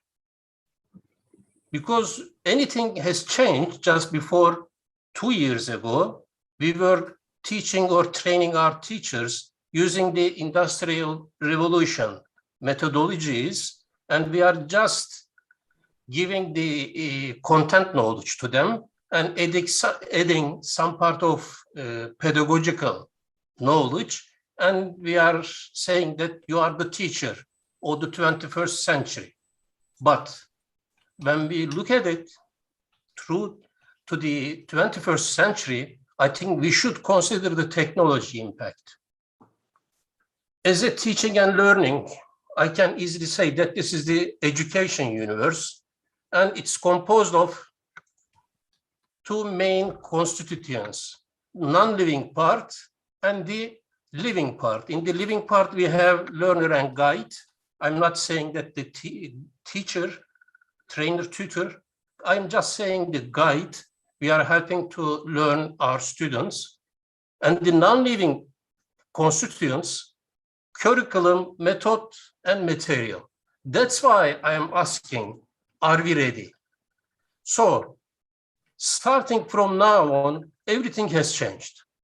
We should consider reform our educational system, including the technological formation. I mean, I am not talking about just giving one courses and showing them how to use Word, Excel, or PowerPoint. This is not enough. Because during this 2 years' time, I have noticed that we have given LMSs, video conference mediums, or many things in terms of materials. But I have published a paper in 2004 named as Law of the Minimum in Learning. Curriculum, method, and materials. All of them are secondary. If your students and teachers are not ready, we have a problem. So that's why considering all those knowledge and reforming our teacher training programs, there is no success in the future. Thank you very much. Thank you, Professor. And I agree with you indeed. The technology have changed, and yet it seems like we are yet at the very beginning of complete transformation to digital. I'm also pleased to welcome Professor Kickstart for joining us. He'll be following up with this next session. But we have Ms. Helen here. Welcome. How are you? How is the weather where you are? It's horrendous. Yeah, well, that's a good excuse to say it's not raining enough indeed in UK. Yes, and I live in the north, so it's very wet. Indeed, yeah. Indeed. So please share with us your thought, because if I may, just kind of looking at your background, you've been kind of working with educationals and technologies for many years, And so you had this kind of view, you know, me as a professor, I may have a kind of educational professorial look at, but you may have kind of look at that we need to appreciate. So please. Yes, well, I actually have quite a varied background because I was a classroom teacher first. So I actually trained as a designer and I became a lecturer in graphic design. Mm-hmm. And when I left that, actually ended up working in primary schools, then secondary, and in adult learning as well. So I've done all levels before I then got poached by an e-learning company to be a designer for them. And yeah, went on to create learning experiences. So I create online training courses for companies now, either for in-house or for them to sell and a variety of things. But yeah, so it's a bit of a different perspective I've got because it's from both sides of the digital, which I've been in for about 8 years now. And I work for myself now with my own business doing that. But what I would say for what will make a successful empowered teacher now, it's about understanding that teaching online is a different skill set and creating courses is a different skill set. And this is something that I think people have only just started to understand, that you don't have that face-to-face interaction. You have to think very differently in the way you're going to implement everything from the assessments, as we've mentioned, to the webinars, how you're going to group people. But then also the great thing has been those that are really going to move forward and be really empowered are those that have fully embraced it. They have opened up their classrooms boundaries and they have been collaborating with classrooms across the world on projects. They have, not just in their own country, they're getting perspectives from other cultures in, and they're really building their confidence through doing things like that. So it's not just about the tech confidence, it's having the confidence to establish these relationships as well with, whether it's universities, like I said, councils, tourist boards, whatever it might be from around the world, to learn from each other, and creating that fully connected classroom. So yes, they absolutely need the tech skills to do that, and we need to make it easy for them to learn how to do that. I know for a fact from when I was in a classroom that we had these fantastic whiteboards that could do hundreds of things, and all we did was use it like the traditional chalkboards, because everyone was terrified in how they took it on, and we didn't have enough training and you didn't have enough time to learn. So if we can empower these people through giving them the time, the safe place to practice, and get rid of this fear that if something goes wrong that they're going to get in trouble for it, because teaching is one of the careers in the world where you are most observed and analysed in everything you do. So let's take that fear away from them and give them that power back and give them a voice. And a big thing, I think, particularly having worked in digital and teaching the students graphics, is the empowered teacher will be the one that steps ahead of the students, because they're overtaking us digitally. Their skills and what they're coming into colleges, universities, even primary schools with now are phenomenal. They don't need teaching the technical know-how so much. It is all the stuff and the thinking that goes behind the activities and things, and we now have to catch up as the teaching staff to make sure that we can fully embrace this technology and give them the full rich experience that they can handle it. They're fantastic, and I appreciate there's countries and areas in the world where you've not got the infrastructure as much, but particularly here in the UK, I think we have that infrastructure and we're just not using it to its full potential as yet. So yeah, let's giving these teachers the safe place to practice, the reassurance and the time that they can do it, give them the skills. And the key thing, I think, is being proactive rather than reactive. So we've seen from the pandemic, as it was just said, we had to train people overnight in how to teach over Zoom and Teams and all those different things. But can you imagine if they'd had those skills already and they could just have focused on the learners and the topics and their resources, rather than having to worry about how you invite a class of 30 children in and how you get them in and how you get them engaged. So yeah, really making sure that they're empowered in the technology, I think. Thank you, Michelle. Thank you so much. And indeed, I kind of with your comments, I feel like these two questions that we had, and we had so important comments, I think Professor Gupta would agree that, you mentioned globalization, and I like to kind of bring forward that opportunity, which we kind of perhaps resume at the end of this wonderful event, that Eudora World Academic Assessment Council is kind of united people, united educators, and we want to kind of follow up with these conversations. Yet this is a wonderful event we all got together, but we like to create the global collaborative space when you can teach courses, we can teach courses anywhere on the planet, and of course have that learning from each other, because it is an evolving thing. And so that's why we have to stay connected. We are on the mission, and as missionaries, we kind of unite in the same spirit. So it's wonderful to have you all. I'm so grateful for your comments. And with that note, I also want to say a great thank you to Professor Sancheti for his wonderful input on this session. And I leave it to you, Sarab, so you can gently introduce a follow-up session. If there are any last-minute comments or any, please raise your hand and feel free. Perhaps, Sarab, if you agree, do we have a minute or so to get the last few comments?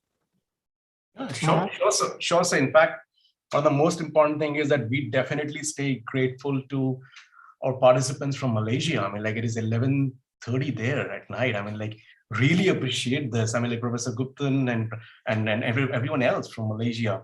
So yeah, I mean, Chin, my friend, thank you so much, Dr. Ramya Bhomik and Dr. Rohini Devi. I mean, this is really wonderful. And also in India, I mean, like, it is post 9 now, and we don't have much time, so we really probably get going to the next 2 sessions quickly. Thanks for. I may just very quick comments. Thank you. Just notice here in Ontario, and this is perhaps resuming the 4 questions, and they will nicely lead to session. We have schools that have been open, and yet they are closing again. So there's a dynamic, when you have children bringing back to school in class, then you're pulling them out, and then you bring them back, and God forbid you may pull them out again. So there's that transition, and this is something that we may leave for the very end, but this is also a part of that dynamics that we see, that we have to kind of make sure that we answer all these important challenges. So thank you, and I follow up with the following session. So once again, Professor Nathan and Professor Dustert, welcome, and it's all yours now. So thank you. Thank you, Professor Babulak. Welcome to the next session, Barriers to Change and Digital Transformation.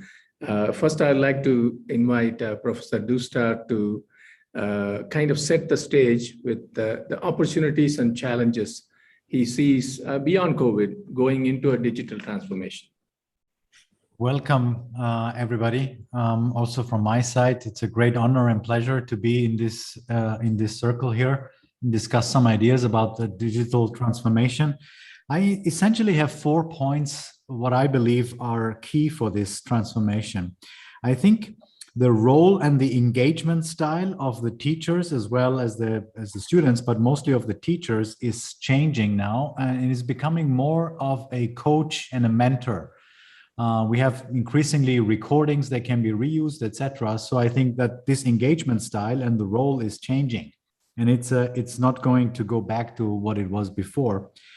The second thing I believe is that the style of learning and having exams is actually changing as well. So it's now moving towards a student and teachers first kind of approach, whereas in the past, I think institutions were in the foreground. And I think now we are seeing a change towards transforming that the student and the teachers are in the center of everything. And Eduard and the World Assessment Council are just testament exactly to this trend.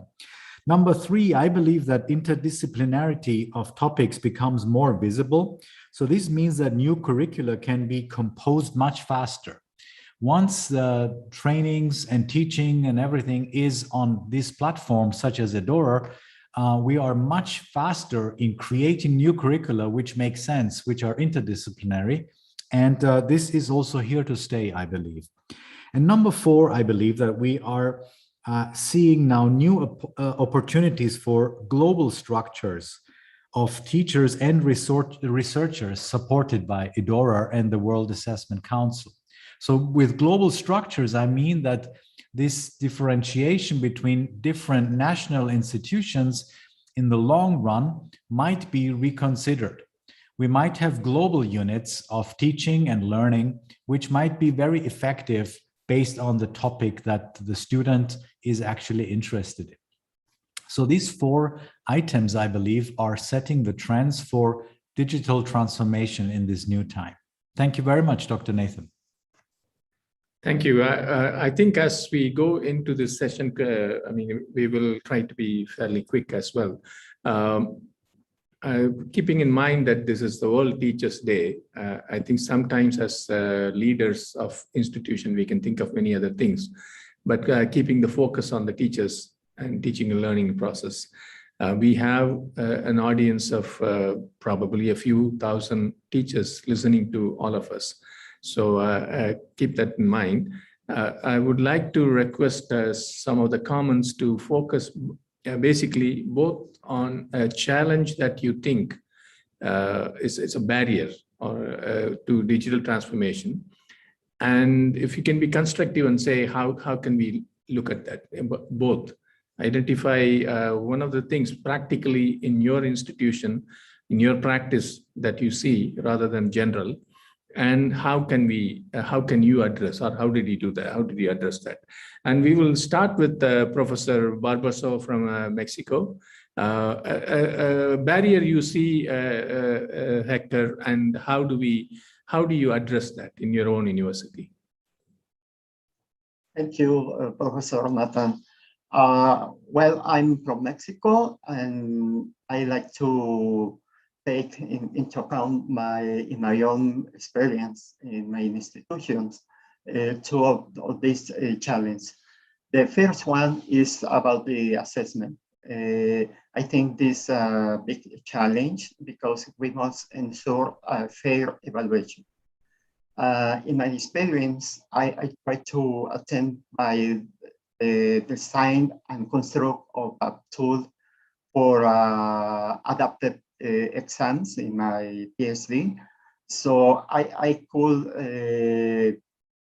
make an evidence that if the students is taken into account about their learning style, they can have a better results. So we have, as I say, good results in our experiments. So according to Eduard, we must take into account this when we design the examinations. So in my point of view, is to construct and implement better and adapted exams and also fair exams.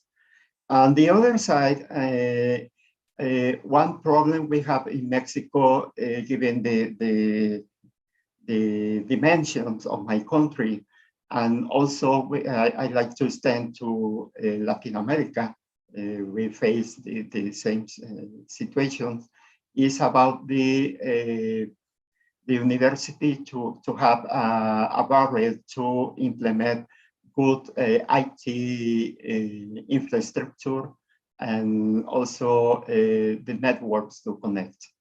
So just imagine there's a lot of towns, little towns around the country that don't have this access to education. So one barrier for me and for Mexico is to gain this access to these students. For me, this is the big challenge to attend. Thank you. Excellent. Thanks. Professor Banu Pratap Singh, Vice Chancellor of Maharishi University of Information Technology. Same question to you, Professor. A barrier that you identified in your school and how you addressed it. How did you overcome? Thank you, sir. And greetings to everyone on the occasion of World Teachers Day. Thanks for giving me opportunity to put my views in this platform. Organized by WAC, myself, Professor Banu Pratap Singh, Vice Chancellor, Maharishi University of Information Technology. Maharishi Mahesh Yogi was the first Chancellor of our university. It is a quite young university. With respect to your question, sir, challenges to the digitization or barriers in digital transformation, the basic needs at the time of pandemic that are due to weak economic background or due to lack of basic infrastructure in remote areas, which hampers reach to internet facility and other bandwidth in the remote areas. Another, everyone may not be well versed or comfortable with the ease of use of technology due to lack of knowledge and training. Another, infrastructure in the institution are the basic barrier in that conditions, because at the same time the society are feeling very badly, hurt very badly by the pandemic. In the same conditions, every faculty member has to develop the main pedagogy teaching system and delivery, different type of a mode of delivery. These are the basic challenges at that time. Lack of trained personnel and teachers who can use the technology also. Curriculum not adequate as to be fit digital mode. With respect to these, absence of personal and social connect with the teachers and colleagues, lack of opportunity of collaborative learning. These are the basic challenges faced by the pandemic condition by any institution or at a category of our institution. In that condition, the faculty members done a lot very well on their part. They develop the curriculum such type of a that in some conditions that it is not possible to deliver the lectures or deliver the contents with the help of any type of a videos. In that part, we develop the system in such a manner that we transfer the technology part with the help of messaging also, mail system also we use in that conditions, so that each and everyone student living in remote areas can be benefited some sort of thing that can in that pandemic condition. Thank you on my side. Excellent, thank you. I would ask the same thing to Brian. I know he's a thought leader in this area. Yes, I just counted, Brian, how many barriers you listed, 22, probably that's a lot more. But leaving that aside, in your own school, in your own institute, as a practitioner, something that you identified as a significant challenge, and how did you practically overcome?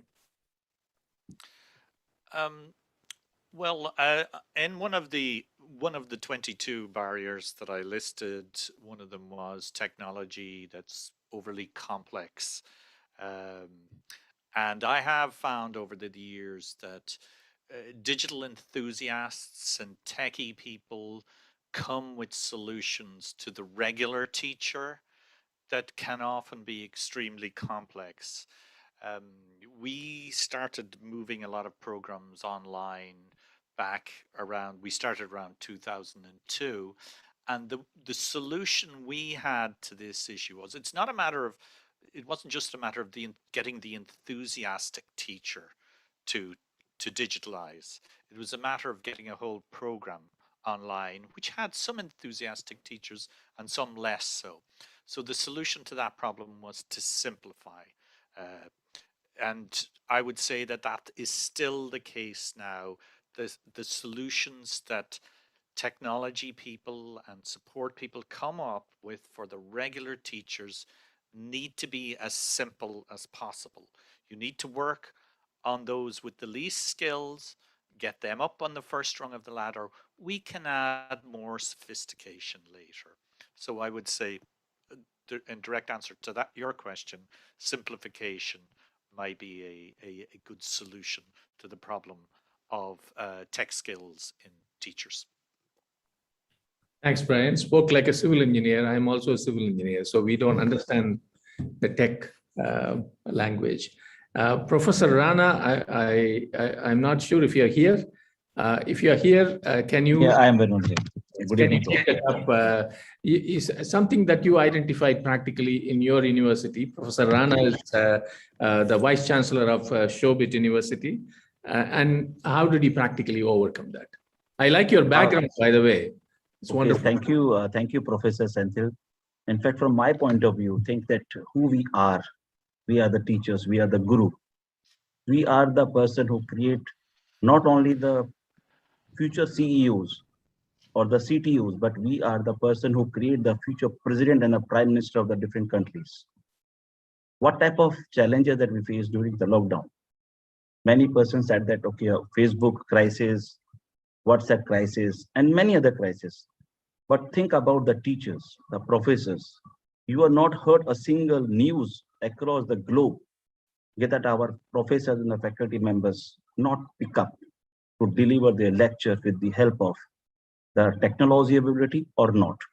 They are able to deliver their classes with the help of mobile phone, with the help of the Google, with the help of the other platform.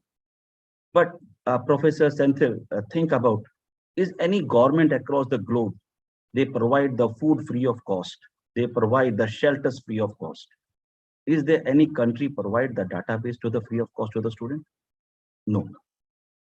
And that's why in my country, where the digital literacy rate is around 30% before the COVID. After COVID, during COVID, and right now the current situation, we are around, assume 70% population of my country. Now the point is that he is the professor of the faculty members. We think about the IT or ITES professors. What about the economics? What about the biotechnology? What about the practical labs? You are thinking about in the current scenario, where a lot of companies like boom up like a mushroom type. They sell their product across the community. But the point is that is the other professor or the faculties, they are acceptable from the both side. Before lockdown, we heard Professor Santhil, lot of news that the corporate world work from home. If you are in Facebook, if you are in Twitter, if you are in the Google, you heard a lot of news by the corporate person. What is going on? They said, okay, right now I'm the work from home. But you know that during the COVID, you find the professors, those who are not trained by any person, by their digital point of view, they pop up about all these things. They groom themselves, train themselves, and they are ready to generate the future leaders, not only in Mother India, but across Mother Earth. So I compliment to all the esteemed professors. With this platform, Santhil sir, I give request to you, because we heard a lot of things that we face a crisis, we face problems, we face challenges. But what about the responsibility of a teacher? It is our responsibility that we will provide the beautiful clay, not the beautiful dolls across the industry. So it is our responsibility, it is up to the respective industry. They groom them, they train them. So for technology point of view, the government and the companies and the other sectors provide the benefit, not to the corporate employees, but the benefit to the teachers, to the community, to train them, continuous learning. You find about the education 4.0 is going on. What about industry? They move to the 5.0. So there's a gap, 5.0 or 5.0 or 5.1, 5.2. So I compliment to all the esteemed professors. Yes, there's a lot of challenges, but my last word is atomic. My previous boss, where I worked with the previous organization, he used the one word atomic, means attack the opportunity, monitor, implementation, and compliance. So thank you, Professor Senthil, to provide this opportunity. Thank you all. Thank you. Thank you. I think your university is fortunate to have you. Your faculty should be really happy. Actually, after the pandemic, you are absolutely right about most everyone, including students, forgetting about the difficulties professors went through, teachers went through. And now it's obvious, because we, as management consultant, we have been asked by 4 leading universities in our country to look at benchmark and improve the situation of professors. So there's a realization that we have put them through a lot of stuff. Dr. Ravikesh Srivastava is a Pro Vice Chancellor of IMS Unison University. Dr. Srivastava, same question. I sent you the, can you talk about a problem that you sorted out in your university? Thank you, Professor Senthil. And I would like to thanks to our Assessment Council for giving the opportunity to all the teachers. And happy Teachers' Days to all of you. We are talking about the barriers, but before that, I would like to touch a little bit about the opportunity. How would I like to see this pandemic, not only with some negative side, but there are a lot of the positive sides. And here in pandemic, we are forced to use the technology massively to reach the students, to continue our education as much as possible without compromising the quality. And proudly we can say that somehow we had achieved, not only in my university, but many universities. Also, this pandemic brought the opportunity that very easily and quickly we can interact with the professors from anywhere. The student having the opportunity to interact with the professors, some of the leading institutions. So these are the positive sides. There are few faculty members not from the IT area, a little bit having the reluctancy to use the technology, but nowadays we can see that everyone, not only with the using, but they are well versed and their confidence level has increased, their speed has increased, their structured way of the increase, their pedagogy they have changed. So these are some positive sides we must look towards, and a lot of innovations is still going on. And we would like to touch. Now I would like to come at your questions, the barriers. In the academics, we are not only known for the just spreading the knowledge. Along with the knowledge, how we can work on the skill and attitudes. That's the two areas. How we can build up the characters among the students. Someone sitting in the very isolated area. So this skill and attitude, little bit, I will say that somehow compromise. I'm not saying that there's no possibility of the innovations we can bring some good innovations where we can touch these two very important dimensions of the overall personality development. That is equally important nowadays. Second, I would like to say that some advanced infrastructural development, particularly if you are conducting the hybrid classes, the faculty as well as the students both are facing a little bit more challenges how we can conduct the hybrid classes in most effective way. Yes, it is possible to conduct the online classes or it is possible to conduct the pure offline classes. But the hybrid classes, there is a possibility and we can develop some good infrastructure. Maybe in times we will have these things. So these are the major barriers which I would like to touch. And if I say that the phase wise, if you would like to see the initial phase, yes, the training was given a lot of focus, not only to the faculty, but to the students also through the videos, through the mails. So after these training that we had overcome these challenges. And second is how the faculty are possibly to move to the change in pedagogy. So change and adaptability, these were again two major barriers. But now we can say these has been already overcome. The adaptability is there. Now the faculty are very much comfortable to conduct the classes, even with the hybrid mode.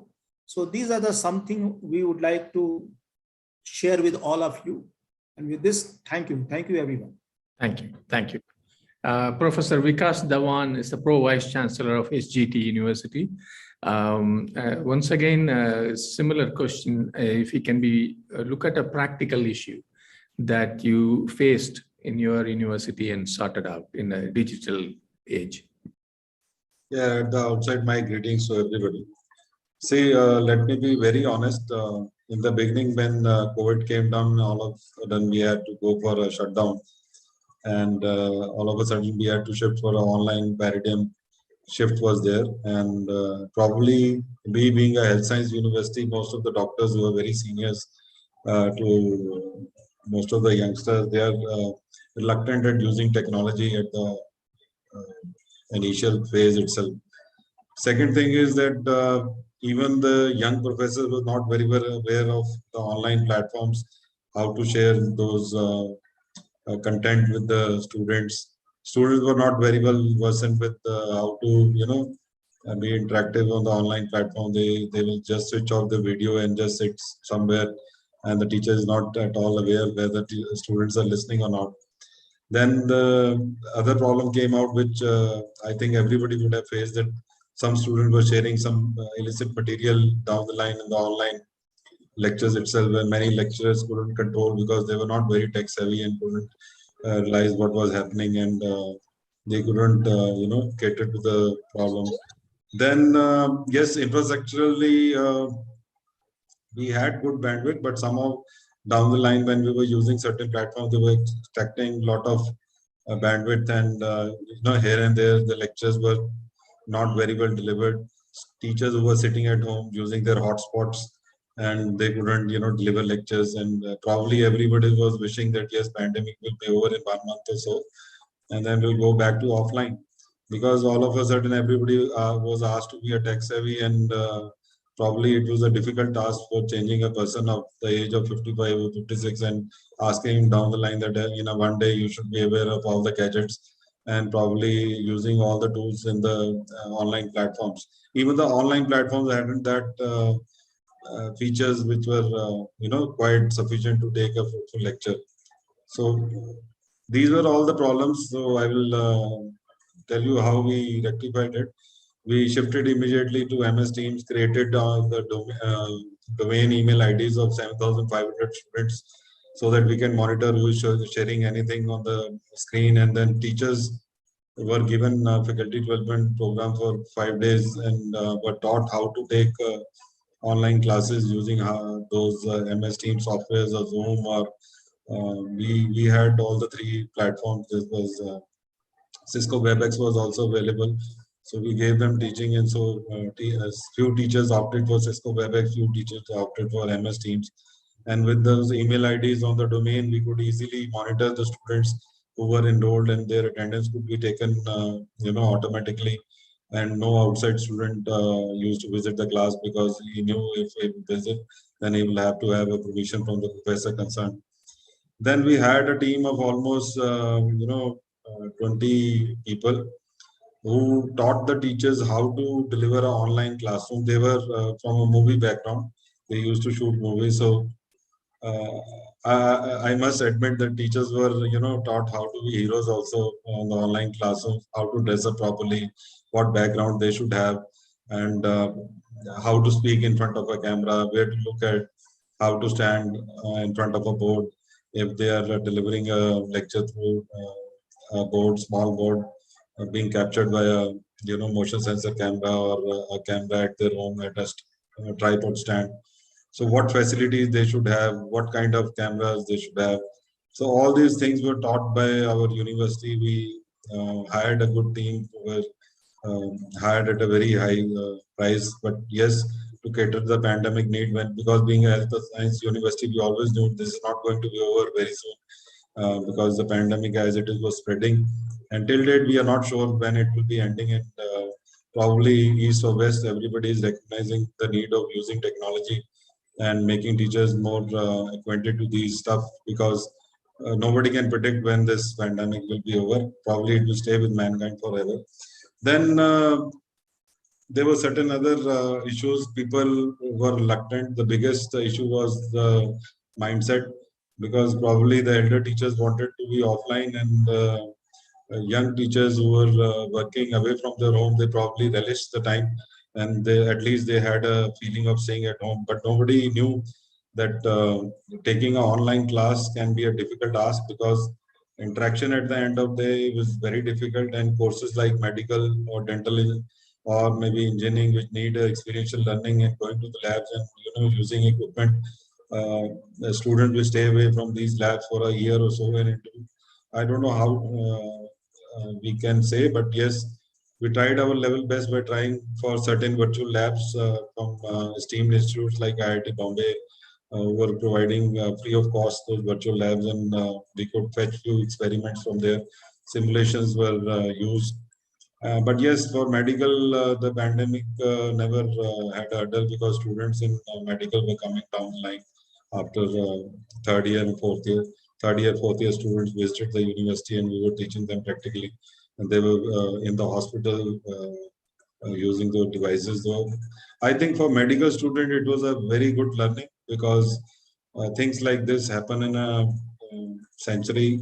And if you are exposed to such conditions and you want to become a very good doctor, yes, you can learn so many things, the precautions you need to take while looking into the patients with certain diseases and how to prevent yourself as a doctor and what facilities you should have in your ICU and all those things.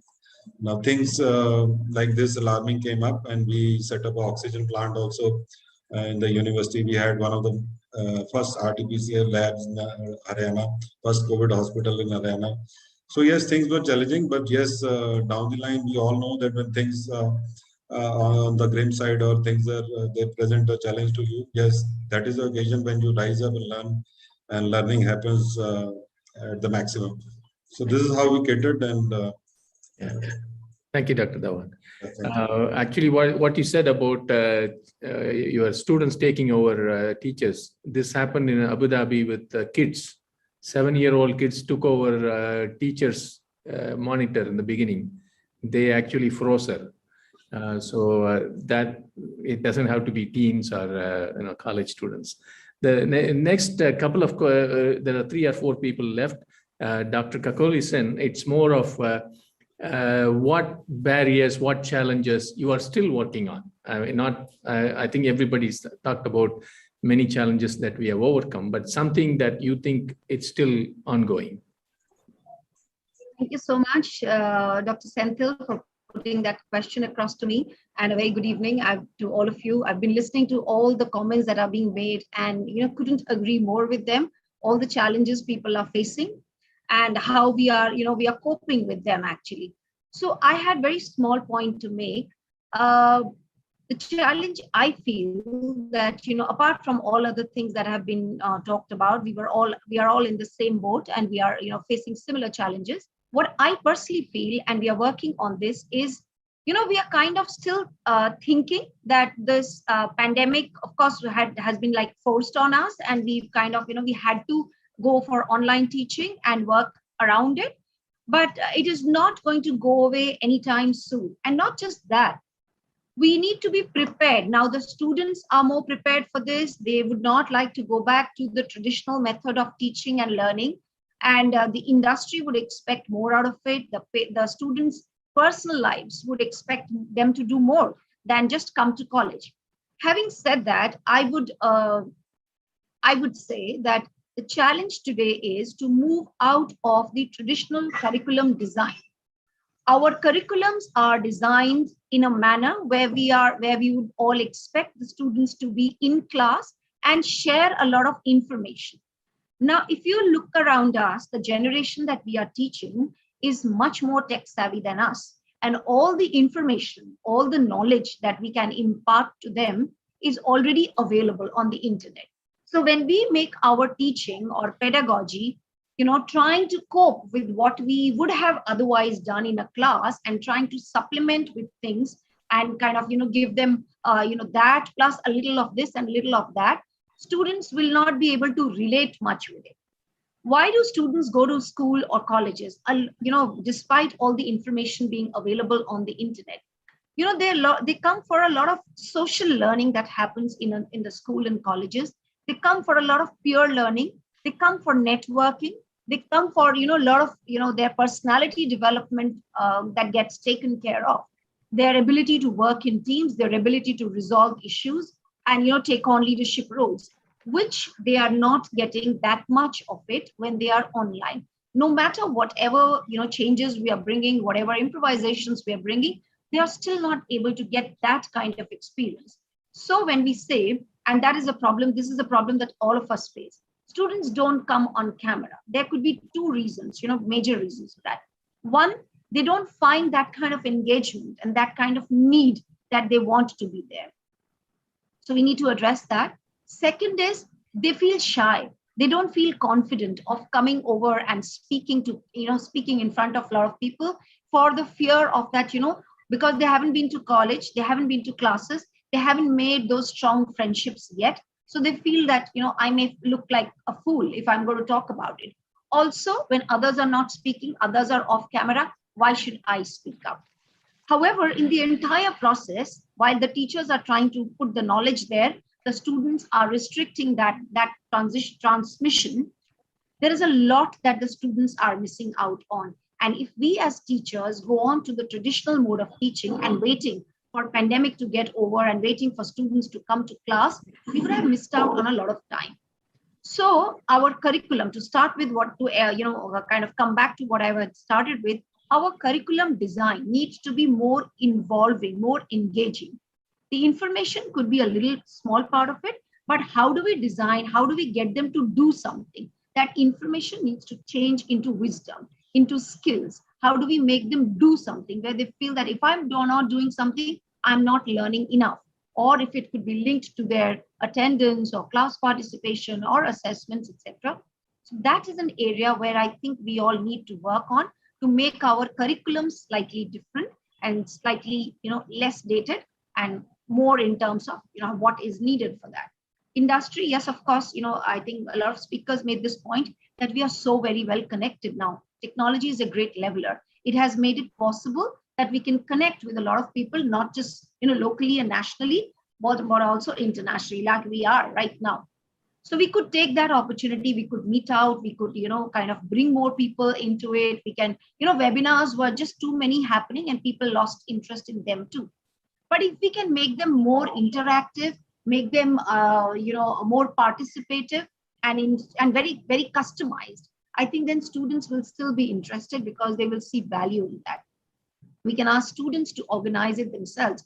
When we make them participate in things, their own learning, there will be more participation. And of course, just as, in olden times also, when you had those correspondence courses, etc., there would be some contact program. So as long as the pandemic allows us to do that, we can have some contact classes where students come and, do some sessions with teachers. But essentially, if we have to still run this as in a hybrid mode, we will need to do a bit of curriculum overhaul.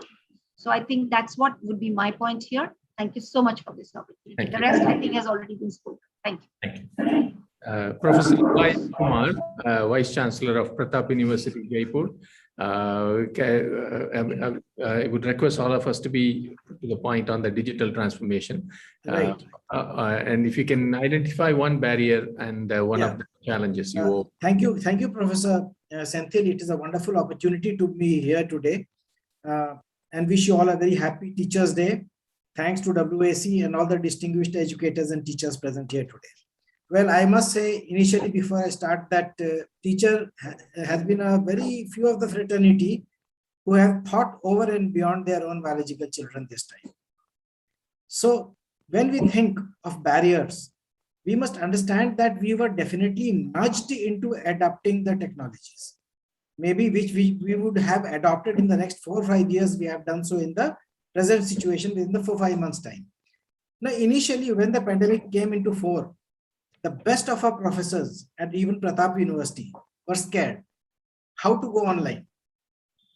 Now, we had a team of digital sophisticates as well as, say, digital and normal, say, graduates with us, or even we should say that there was a team of young generation, a team of the older professors, and even the IT staff. So we formed a training within the institution by way of which we helped each other. And I must say, maybe we didn't have a vision of something like this happening, but in the last 1 year, we had prepared, say, about 15-minute video lectures of each course subject, each unit and each lesson. You know why? Because at that point of time, we thought that the attention span of the students was getting reduced, say, digitally. So when we planned these video lectures, we were not aware that this is going to help us tremendously during the pandemic. So when online classes came and everyone thought of chatbots, everyone thought of sending mailers, WhatsApp groups, whatever not, even we had to do that. But then we had decided that we would be adhering to the academic calendar, which we had already prepared. So the online classes which went did not only go with us as an university. In fact, as a vice chancellor of even a previous university where I was in, I'm a very big proponent of the fact that we cannot live in an isolated islands of excellence. We had to collaborate. And this is what we did. Maybe in Pratap University, if we have a wonderful department of pharmacy, and maybe in one other institution in even Himachal Pradesh, because we are all brought together across the globe. If somebody has a very good professor of management, let's collaborate, let's teach each other. This is what I did personally. In fact, I took the first class of management for a different university.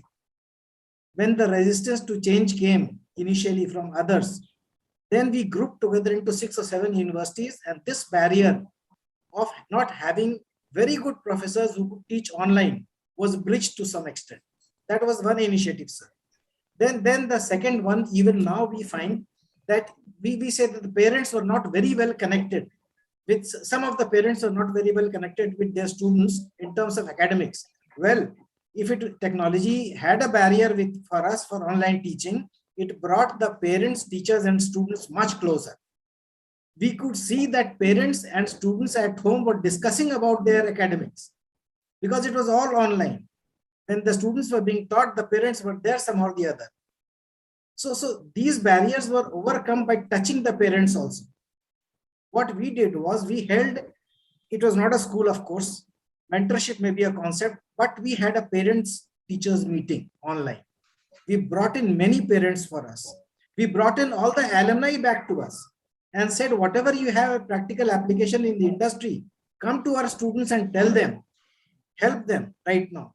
Because you cannot change the name of your parents from your resume, and likewise you cannot change the name of the institution.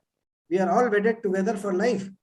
So they came back to us and we in turn helped them with certifications and other courses in terms of upskilling and upgrading, which difficulties they were having in the industry. So this is how a mutual collaborative effort brought together those barriers and made them streamlined into efforts which we now have. Well, we talk about digital divide.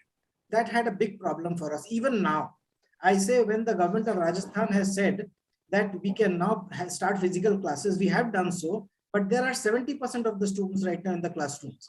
What about those 30% who have not come with the simple psychosis that a third wave might come? So we are trying to counsel their parents. That is one of the barriers we are having right now. Now, as the text we have received is hybrid teaching we are all talking about. What about high flex? Well, of course, hybrid flexible. Can we allow the students a flexible course structure? That is a question. That is a barrier we are having right now. Can he or she choose between an online and an offline class simultaneously? Attend some online, some offline. Recently, in the past 1 month only, I'm not talking about the way back, say about a year or so ago. In the last 1 month, we have started a video recording of the lectures, the live telecast of the lecture in the classroom. That means if a faculty is taking a lecture, we are telecasting that lecture, trying to do it even to those 30% who are not able to come right now. But then that again is a barrier that if they are getting everything online, why should they come to the classroom? So again, we have to counsel their parents and tell them these barriers are there for stay. So thank you so much. I think I tried to make my point, sir. Thank you. Thank you. One thought for, I'm going to go to Dr. Ankit Gandhi, Pro Vice Chancellor of University of Technology, Jaipur. But one thought for everyone, you're all Vice Chancellors, Pro Vice Chancellors. I'm not sure faculty performance appraisal and performance management, faculty development is changing. The parameters are changing. How you can always share your thoughts with the World Assessment Council. But Dr. Gandhi, the same question. If you have a unique issue that you are still struggling with. Yeah, certainly. Good evening, everyone. And at the very outset, many congratulations on the occasion of World Teachers Day. Thank you so much, WAS, for the opportunity given to me to be the part of this circle today. It is a wonderful experience listening to all educators. And thank you so much, Professor Sandeep Sancheti as well. Virtually meeting him after a long while. We had a meeting in Jodhpur and then a couple of telephonic exchange and a virtually meeting today. So it's a thank you so much, Saurabh sir, for the opportunity and connecting with all some new people and some old fellows that we were together. Well, the pandemic has demonstrated the usefulness of online learning, not as the alternative to classroom learning, but as a modality to infuse into pedagogy. As Dr. Abhay has rightly pointed out about the hybrid flexibility, that is, high flex is the word that he mentioned. And high flex option is the order of the day, in fact, providing both instructors and students with extensive flexibility for when to learn and how to learn. Well, coming back to the original question regarding the barriers that that the university was facing, I would like to make 2 points here. One is the most important. The other points have already been discussed by most of the speakers. I'll say the first is the cultural and behavioral challenges. This is the one big challenge that the university was facing. And as Professor Senthil also mentioned, that one challenge that you are still struggling to overcome is the biggest challenge is the cultural and behavioral challenges. And another, if I need to add to this, that will be a lack of understanding of the digital trend. If I say lack of understanding, I mean people are not able to forecast about the digital trends which are set and which are going to be the future of the day. So these are the two challenges that are still there. Though we are counseling, we are making all our efforts to educate all our stakeholders regarding these two. But I believe these are still prevailing. And yes, there are some other challenges as well that have been mentioned regarding faculty, students, curriculum, assessment, technology platforms, infrastructure, and all this. They are more or less cop up with. But one important challenge that I mentioned regarding the cultural and behavioral challenge and lack of understanding is still prevailing to some extent. So this is from my end. Thank you so much once again for the opportunity extended to me. Thank you, Professor Gandhi. My last panelist is Dr. Antonius Kaniadakis from a school that I really respect. Brunel does quite a bit of technology related stuff for a long time. And he's a reader in education on digital economy and information systems. And I asked him to talk about something unique that so far no one has talked about. So I think he's in the right place and he has been thinking about that as well. Go ahead. Thank you, Professor Nathan. Thank you again for the invitation. It's great to be here in such a good company this very important day. At Brunel, we had a relatively smooth ride during the pandemic. Now going into dual delivery mode so that we can accommodate the students that we have here in person, but also the remote learners. The main challenge I would like to talk about is the changing working partners, the changing working patterns and professional identities and job content of the teaching staff. Whereas online tools provided some kind of functionality for teachers, this wasn't enough. For example, online tools didn't help much with the challenges of their changing work patterns, the fact that they were burdened with additional admin responsibilities and workload, while at the same time trying to manage their own personal and family situations. So online tools were very resource intensive and stressful, especially during the first lockdown. Going forward, I believe that online tools should focus more on enabling and empowering teachers, not only to deliver teaching and learning, but also in this other role that Professor Dunstad mentioned as coaches and mentors, to help them care for their students and support them in a more holistic way, both remotely and in person, while at the same time to take ownership of managing their personal lives in a more flexible way. So in order for this to happen, I think it needs to be proper support. And I don't mean just for the teachers, but what I call a chain of support. So you have policies, education policies that are drawn to support the educational institutions through funding programs and so on. Then the educational institutions to support their teachers with suitable online tools and professional development opportunities and training and so on. And then the teachers will support the learners, will have the confidence to support the learners and the motivation as well. So that's all from me. Thank you again for giving me this opportunity. Thank you, Dr. Antonius. As a good educator, you listen to everyone and then you added your bit. Thank you very much. Thanks. I want to thank all the participants, and we will now move on to the next session, Saurav. Thank you so much, Dr. Nathan. Thank you, everyone. First of all, sincere apologies because there has been a severe overrun, but we understand that everybody has been really putting up with this. So without further ado, we will start the last session, and we will keep it more conversational. I like this view more when we can see more people. It's more collaborative. So basically, the last session is educators at the core of learning. I think a lot of people have already established that, there were challenges, educators have been through all of that. And we have also understood that, we are doing our best, and there are multiple protocols being followed. There are a lot of things which have come up. But in this session, with all the participants that we have in the panel, and I would start with Dr. Sandeep Gopalan from Carolina University. My first question is, and this is what we want to establish for everyone. We understand that digital transformation is difficult. There are multiple challenges on educator level, but we also need to understand that all educators work somewhere. They're either part of an organization, a K-12 school or a university. And for a K-12 school or a university or any institution to implement digital, price is a very important factor. So my question, this is the first question, online versus offline. Do we see, like we have implemented online a lot, for instance, online exams, proctored exams. We really spend a lot of money when we actually print paper. There is invigilator cost, and there are multiple things. Like think about the teacher hours when they evaluate those copies and multiple things. And there are similarly so many other areas and avenues. Like for instance, flipped classrooms.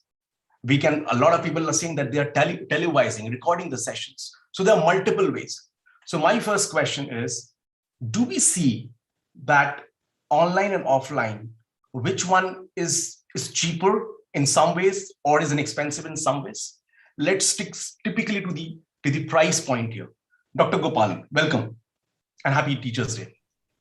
Thank you very much indeed, Saurabh, and thank you to the World Assessment Council and Michelle and Erica for the opportunity to participate today. The question that you pose about cost, I think is a very difficult one, because how does one actually calculate cost when one is considering teaching and learning, whether it is online or offline? And this is particularly challenging unless one truly incorporates scale as a variable, because obviously technology is extremely expensive at very small scale. And as we know from at least studying large institutions with significant online presences, I mean, I've worked at some of them myself, the cost does tend to substantially decline as you achieve a certain scale. But no matter whether one incorporates scale or not, I think it is absolutely essential to understand that the true incorporation of all of the variables that constitute cost are virtually impossible in the teaching and learning environment of the online world.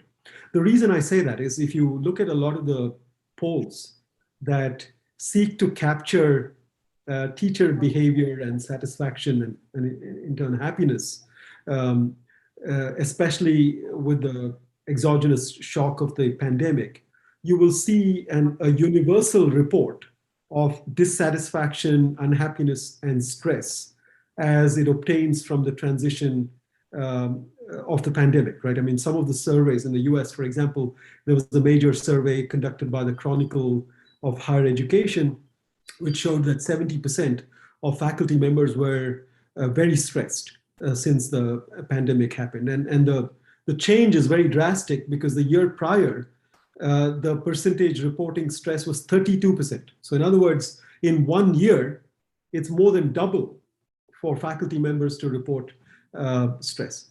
If you dive deeper into the data, more than 1 in 2 faculty members said they wanted to leave the field altogether.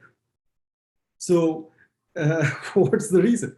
The reason is, of course, I would suggest closely connected to the cost that you talk about, because cost in this case is not measured just in dollars and cents. What is actually happening is that a lot of the costs are being externalized onto the faculty and not being counted by administrators.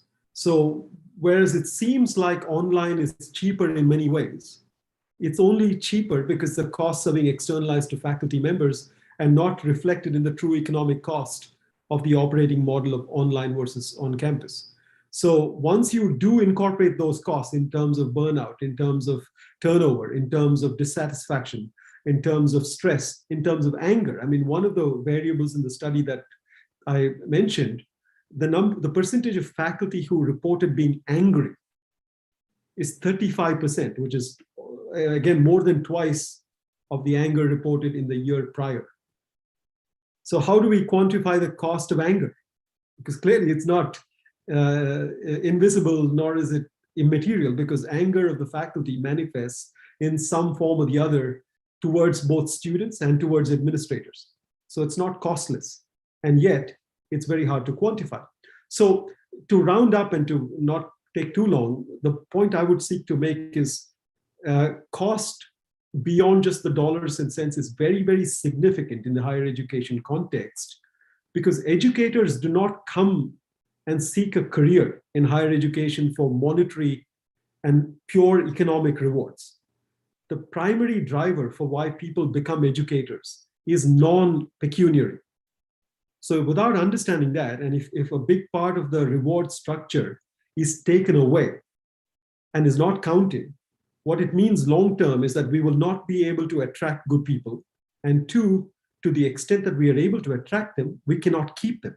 And this, of course, has very, very long-term consequences for both the cost and the benefits of how higher education institutions operate.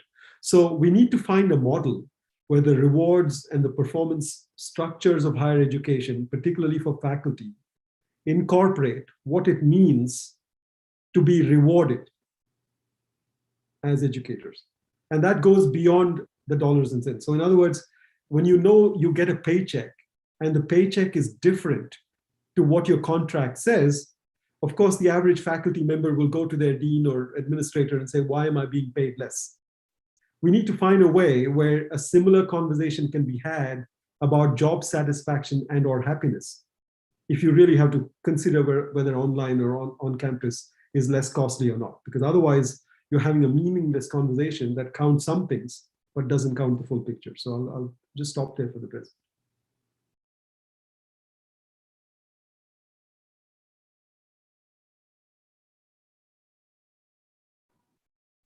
Saurabh ji, you're on mute. Saurabh, you're on mute.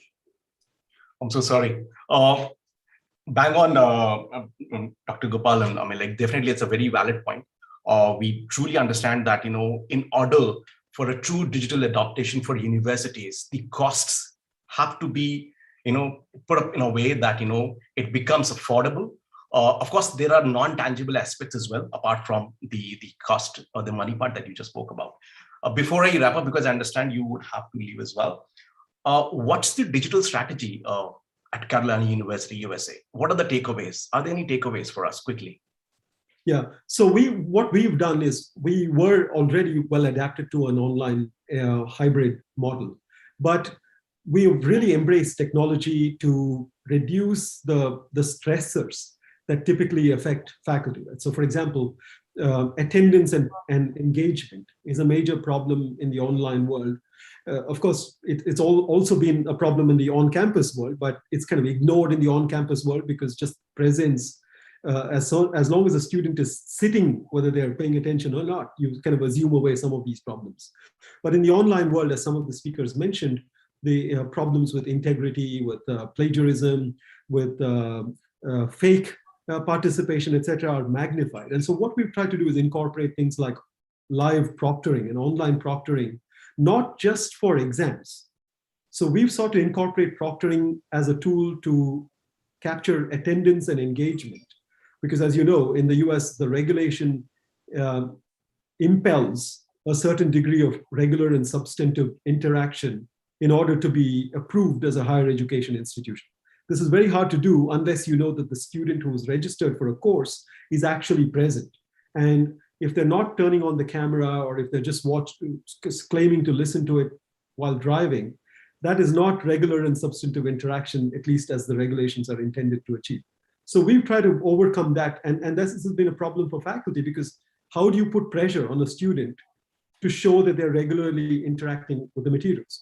So how do you deal with fake attendance? How do you deal with plagiarism? How do you deal with copycat assessments, etc.? So we've tried to incorporate online proctoring, for example, to show that as long as the camera is turned on and you're able to generate reports which show how much of a percentage of time for the class that the student has participated, that kind of attenuates your risk to prove that there was engagement. We've curated more opportunities for interaction through Zoom posted videos to prove that the students understood the materials on their own time, as long as they post a video of their interaction.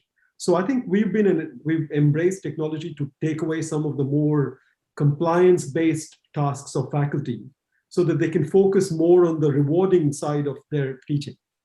Right? I mean, no faculty really enjoys taking attendance. No faculty takes pleasure in sort of monitoring compliance, whereas they do like the interaction, they like the social connections.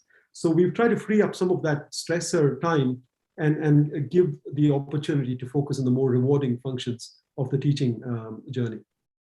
So true, so true. I think, one of the most important things is that's basically a takeaway from educators, from the admin side of them, is attendance. Think about, we have seen teachers spending 15 to 20 minutes of every class, even online on Zoom, only taking attendance. So I think if technology can actually empower them to do that, I think that's one of the biggest way in which we can talk about educator happiness and educator bliss. And things like these are small things, but these really add a lot of value to a teacher's hours. The teacher's hours that we understand and that we've been talking about is essentially, when you actually interact with the student more.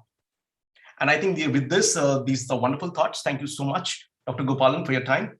Next is Josh from Dartmouth College. Sorry for mispronouncing that. Hi, Josh. How's it? And how's it going? And yeah, what's with Dartmouth, and how are you seeing, what's the digital strategy? You're an expert there. Great. Well, first I want to say what an honor it is to be here with all of you. We really are a global community of educators, and listening to this conversation, I'm struck by we're all dealing with the same issues, and also how much I'm learning from all of you. So thank you very much. Dartmouth College, we're a small liberal arts college in New Hampshire. We're part of one of the 8 Ivy League schools. And we've been residential since 1769. That's 251 years of residential history. We've done some small things with online, and I've been the director of online programs and strategy for a number of years, and my success in having more online work had been limited, I would say. Maybe that was my own lack of smarts in my own job. But then the pandemic hit and everything had to go remote. So all of a sudden, like all of you, now we have lots of experience. So this very traditional residential institution built on relationship learning, face-to-face learning, we've all had to figure out how to use all these technologies and tools. Now we're back now residential. Our students are back wearing masks and our professors are wearing masks. We're back to learning on campus. But what we're finding is there's now much greater interest in having online programs. So I think with our digital and online strategy, what you'll see is Dartmouth will be really trying to reach out to the world through our educational offerings, through a combination of non-degree and degree programs. I think we will be more fully integrated into the conversation, particularly with education. It comes down to a lot of the discussion we're having today. What does that mean about costs? What does that mean for our faculty? And we're all grappling with that now. But again, it's an honor to be part of this conversation. Thank you. Thank you so much. Great thoughts there. I'm sure digital strategy is imperative now. It's very difficult to survive without one. Dr. Meena Rajesh, with that thought, please enlighten us how GHRU, GH Raisoni University, how is it implementing, how they have devised the digital strategy, and also the price and effectiveness point as well. Dr. Meena Rajesh.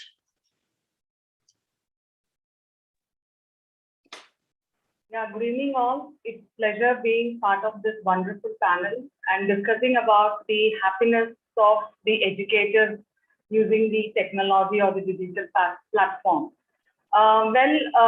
If I had to say whether the educators are effective using digital platform for the teaching module, I would definitely say it depends totally on the educator himself or herself as to how they take this particular challenge.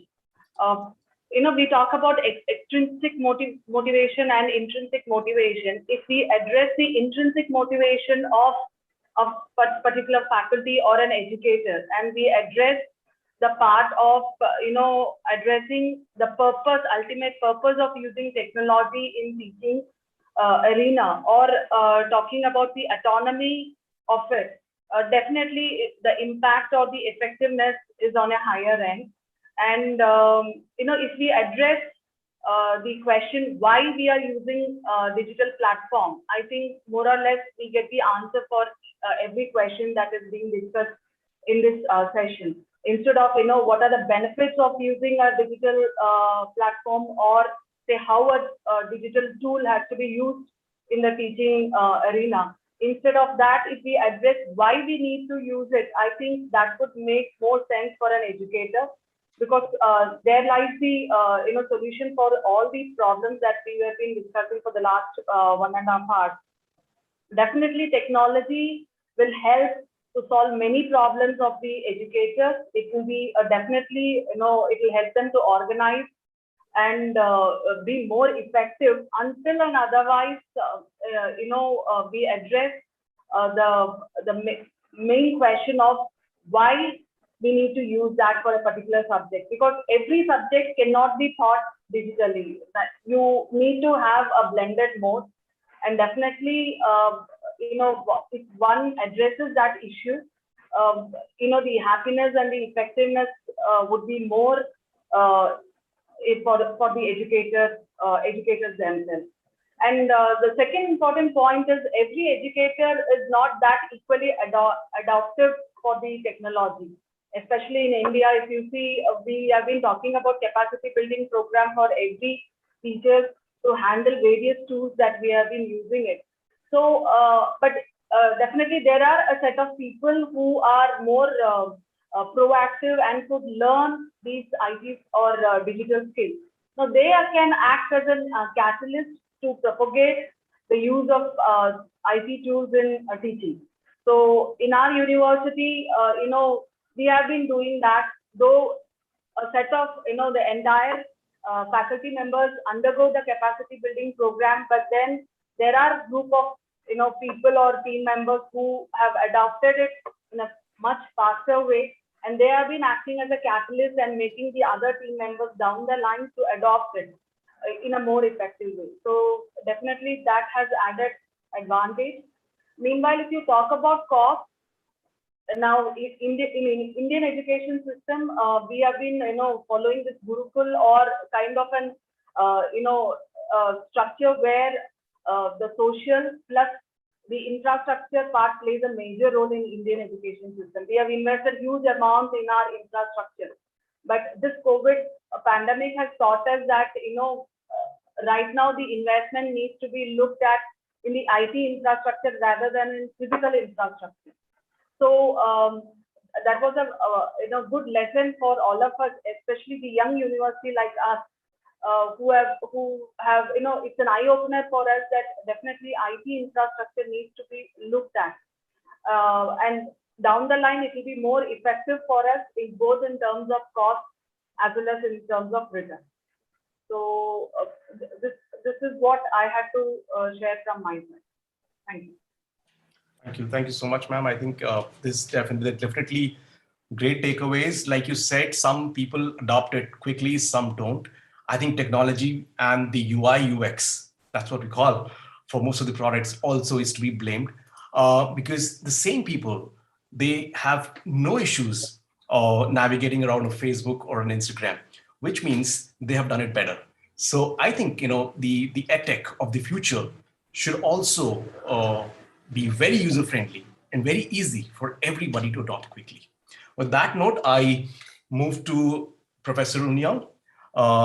Welcome, sir, from Avi University, Bengaluru. I stayed when I'm in India. I stay in Bengaluru, so that's my hometown. So, sir, how is Avi University seeing this? What is the digital strategy? We're trying to understand what is the digital strategy implemented, and are there any findings that you have seen by implementing technology which can lead to educator happiness? So, thank you, Saurabh, and good evening, good morning to everyone in this panel, and happy Teachers' Day. Thank you for having me here. It's been long and patient, viewing and listening to people, especially in this panel. I think I will congratulate all my fellow colleagues to be extremely patient. I think the pandemic has taught us a lot of patience. But having said that, we are a new university. We are a startup in the university stage at this point of time. And hence, we collectively are trying to understand the learnings from all the universities of the world, including in India, about how they've been able to manage it. So when we started our operations sometime in April this year, in order to create a completely new format, we had kept blended as the central part of our structure of creating the new infrastructure, as well as our programs and the kind of pedagogy we would want to have. And since that time, we have invested in different kinds of technologies. Some are old, some are new. Some would be more futuristic as you come over a period of time with new technologies coming in. I was very excited about the new platform you have launched today, this year. And I think what we really want to do is provide a learner-centric approach to our pedagogy. That is one. Having said that, I think teachers, as many of my colleagues have said, have bear the brunt of this pandemic a lot, right in schools as well as a lot in universities and colleges, because a lot more has been expected out of them, and like teachers as role models had to step up and deliver. The teachers could not have that taken this particular excuse saying that, look, we cannot deliver.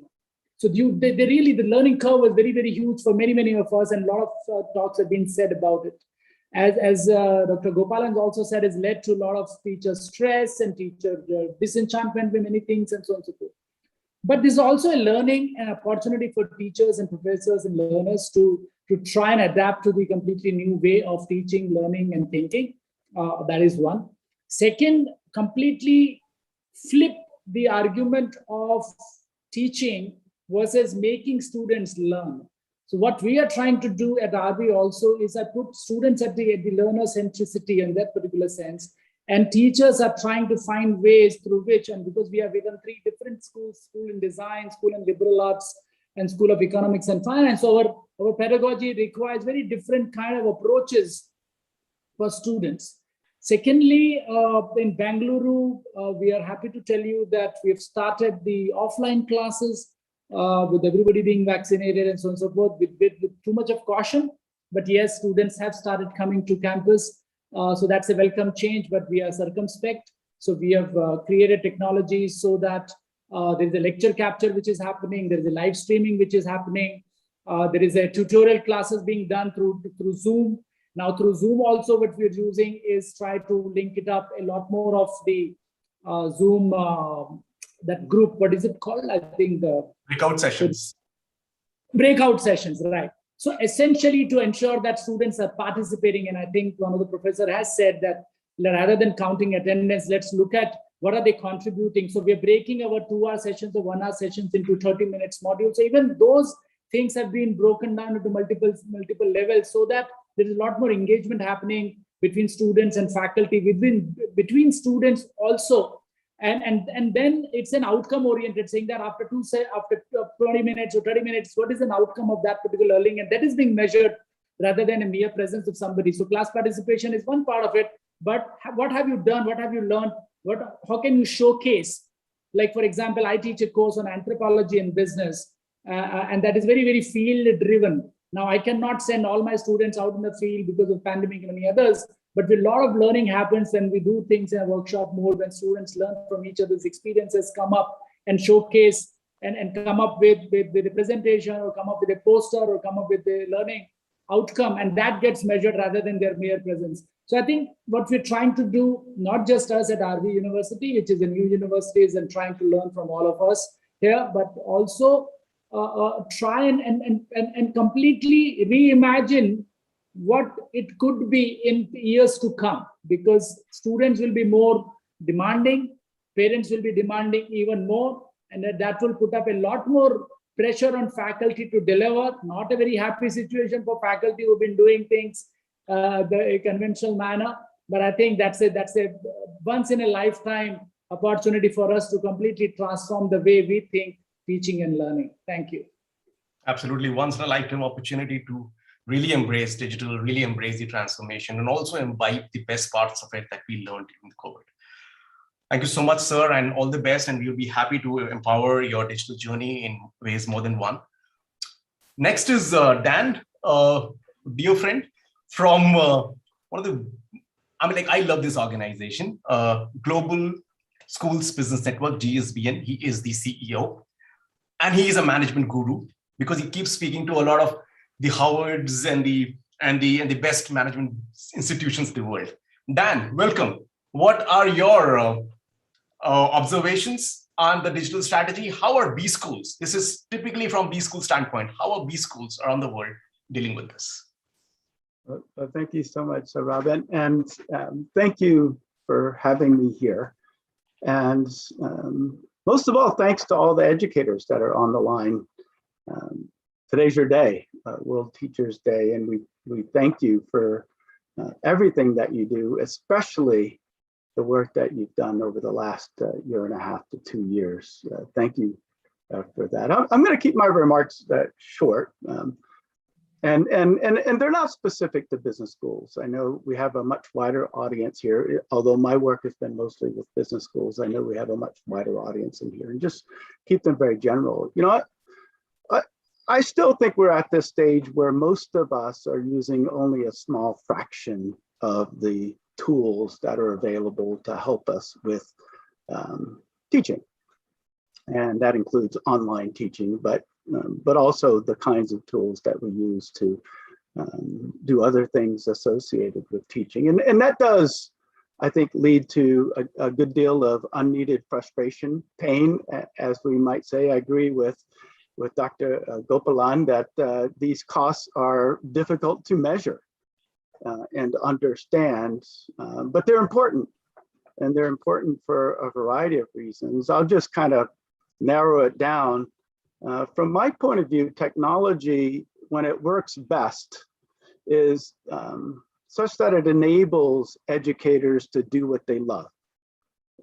Simply put, if we could enable educators to do more of what they love, not what they have to do only, but what they love to do, I think that's a good objective to seek. Sometimes I think about it as if I analogize being a chef, you know, and the kind of things that I can imagine, I'm not one, but I can imagine the chef thinks about. It's not just the process for getting food on the table for their customers, but it's a creative process and a process that involves many different variables, not just delivering food, but rather the way it's presented and how it's presented. It's everything from the reservations and how they're made to the connections that we develop between the customers. So all of those things flowing together. But most of all, at its core, what I hear a lot from professors, especially teachers in general, is that creativity happens in the process of education. And the more we could facilitate that type of creativity, that knowledge creation. We think knowledge is created outside of the classroom, but more and more I realize that knowledge is creating in the process of teaching. So congratulations again, everyone. Congratulations on Edora. This is pretty exciting, and I'm happy to be a part of this launch today as well. Thank you so much, Dan, for all the efforts and the collaboration that we have been doing on WAC's Digital Innovation Lab and Eduard. Thank you so much for your support. Next, we'll move to Professor Dr. Prabhat Ranjan from DY Patel International University. So the questions remain the same. Where do you see there is a benefit for online versus offline? Where do you think that even when offline begins, and which has already begun, we are still going to retain the best parts of it? And what is the digital strategy ahead? Right. Thank you so much, and greetings to all of you. I'm a nuclear fusion scientist, but I've been with computers for more than 40 years. I've grown with computers.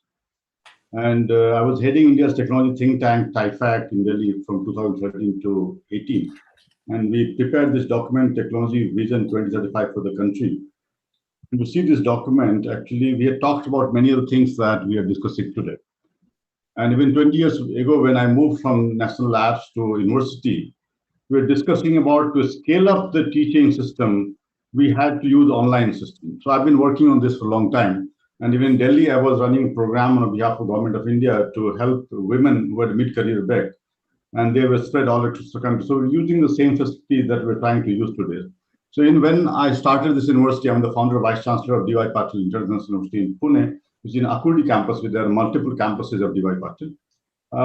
In 2018, we started. I'm the founder, vice chancellor. We created this infrastructure from day one. And so we saw that digital is the future. In fact, yesterday we had our induction day for the new batch of students. I showed them the same slides that I showed in 2018, where we said that digital is the future. So from day one, we have been talking about creating digital infrastructure, creating digital resources. So we've been very focused on this. We knew this is the way forward. But there are many other things that are happening that speakers have not spoken about. I'm also involved with the brain-computer interface. And what we are seeing is that maybe in next coming years, maybe 10 years, maybe 15 years, it may be completely possible to bypass all of this and directly put the knowledge in the brain. So that process also started. We have seen some results in 2018 where you could transfer knowledge from brain to brain. And so that bypasses any of the things that we're talking about. And as it happens, I'm representing India in brain-computer interface standardization in International Standards Organization on behalf of Bureau of Indian Standards. So that another angle is coming up, which is not in our horizon, but I wanted to warn people that I'm a futurist. So we are looking at that. But in addition to what we have been talking about, actually, I'm seeing the role of holography, role of augmented reality, virtual reality coming in.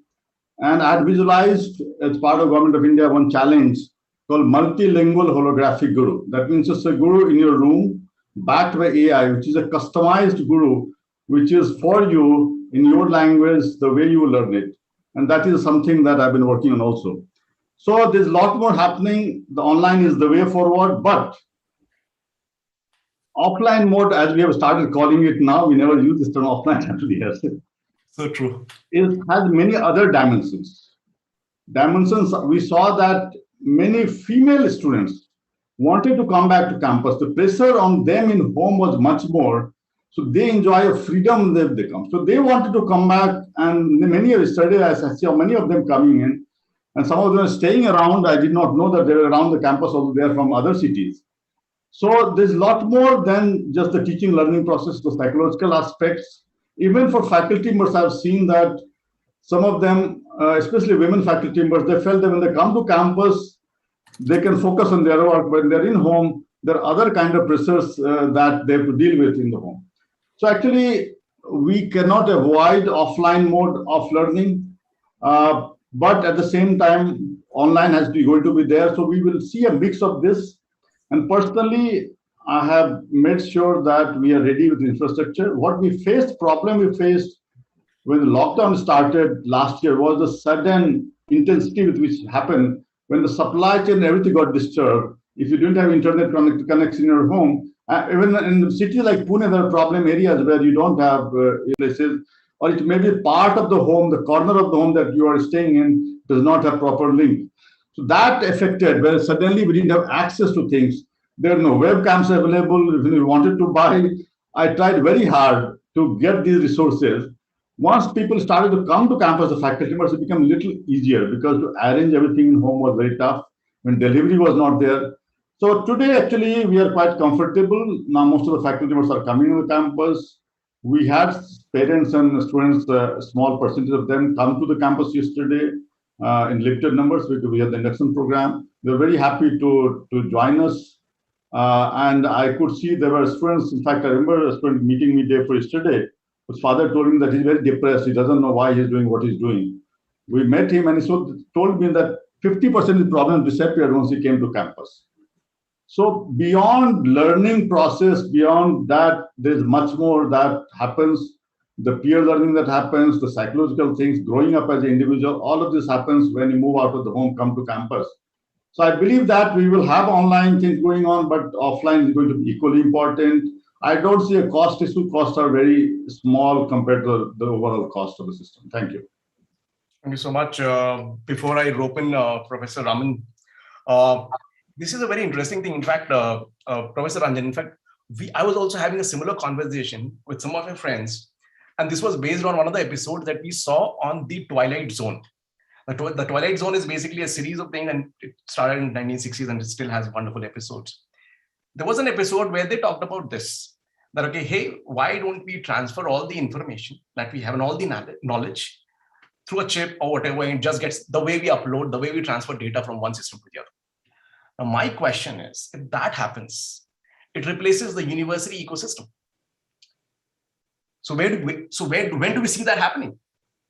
5 years, 10 years, 20 years, and when that happens, how will universities cope up with that? That's not good news. So it depends on which way you're looking at it. Okay. So, but 2015, I had organized an event as head of India's technology think tank on our Foundation Day on future of brain, a race between mind and machine. Okay. How brain and machine are racing with each other. And that time I had predicted, if you hear my YouTube video, I said by 2018, we will start to see some of this happening, where transfer of knowledge from one brain to other brain starts to happen. And right on the dot, we saw the news coming in, where actually there were experiments done where from experienced pilots' brain, the knowledge was transferred to new pilots, and the training time could be reduced by 33%. So it is not something that we are talking imaginary. It is already happening. Experiments are going on. So the whole process that we are talking of is going to be bypassed in ways that we don't understand today. But what is going to be there is that generating that content, that knowledge that you're transferring, that is going to be a big task.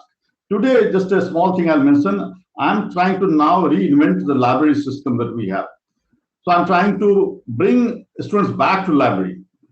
So we are trying to set up an AR/VR corner where I have content, AR/VR content with the systems there that they look in that. Similarly, I'm preparing a makerspace library where people have 3D printed other things that they can borrow or use it there. So I was trying to look for libraries of content with AR/VR systems. I'm not finding that easy to find.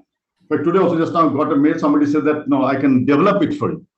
But there's a lot of content development that needs to be done. So even when we do the knowledge transfer, a lot of that work will be done. So we'll be bypassing one method, but there'll be a lot more other tasks that will come in. So it's just shifting of the way we are doing the education system. True, sir, absolutely. I think we can probably look at this as let's say an Android phone. So an Android phone comes with a basic core, right? So everybody basically comes with a core, but then there is an entire ecosystem of apps to build around it. And that's where the knowledge dissemination happens. So probably when that happens, when we can actually probably put in a capsule or a data for about specific, let's say AI, or let's say for instance, biomechanical engineering. Then on top of that, how do we actually, because that's important. Whatever that is available in textbooks, it also has to be assimilated, because that's what we are. We are cognitive minds and we are cognitive beings. So with that information, I think that's a very interesting conversation. So I think this is probably good when we connect over a cup of coffee when I visit your university, and I would love to have a conversation with you on that. Sure. If I yes, may sir. just very brief comment, Professor Ranjan, well, congratulations on your excellent work.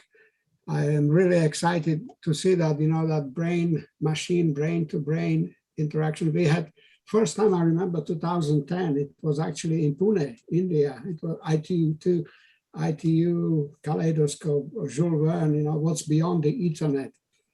And it seems that since then, colleagues from Vasudha and of course on your side in India worked very hard to kind of really put this in practice. And it seems like, what just discussion, conversation that you had, that this is it, the human nature is by nature very weak, but the potential of human brain is unlimited.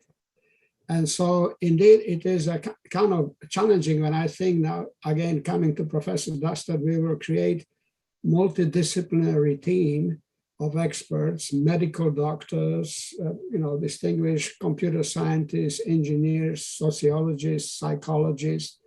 And I think, Sarah, this is where Eudora come in, that we are actually, even in the very initial planning, we were kind of already discussing these issues, because this is where education is not just, like look at what we see now, the computer, we have a monitor, a keyboard, and motherboard.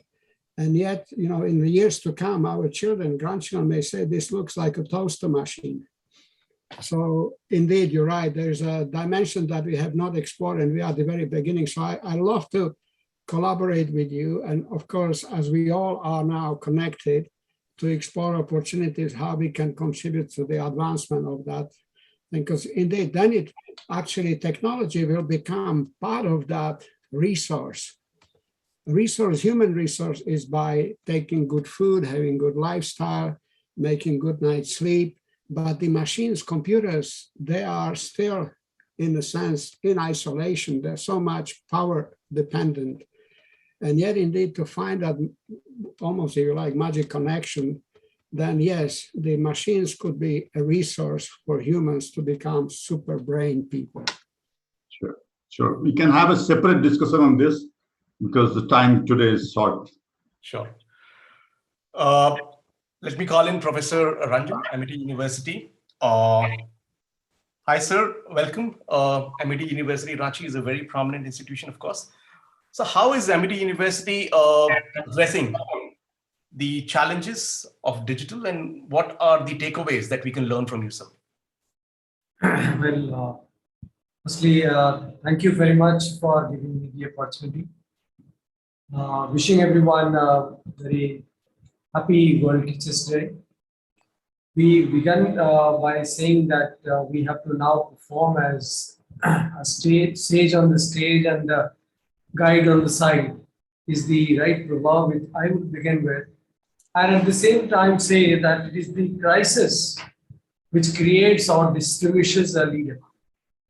So I would like to comment and congratulate all the heroes and heroines as the teachers who have taken this particular crisis as the moment for their own growth. And that has ultimately increased the real value and the need for the society, for the teachers and the teaching. Now, having said that, we also understand the new education policy has talked about the special Indian Education Service, which is proposed.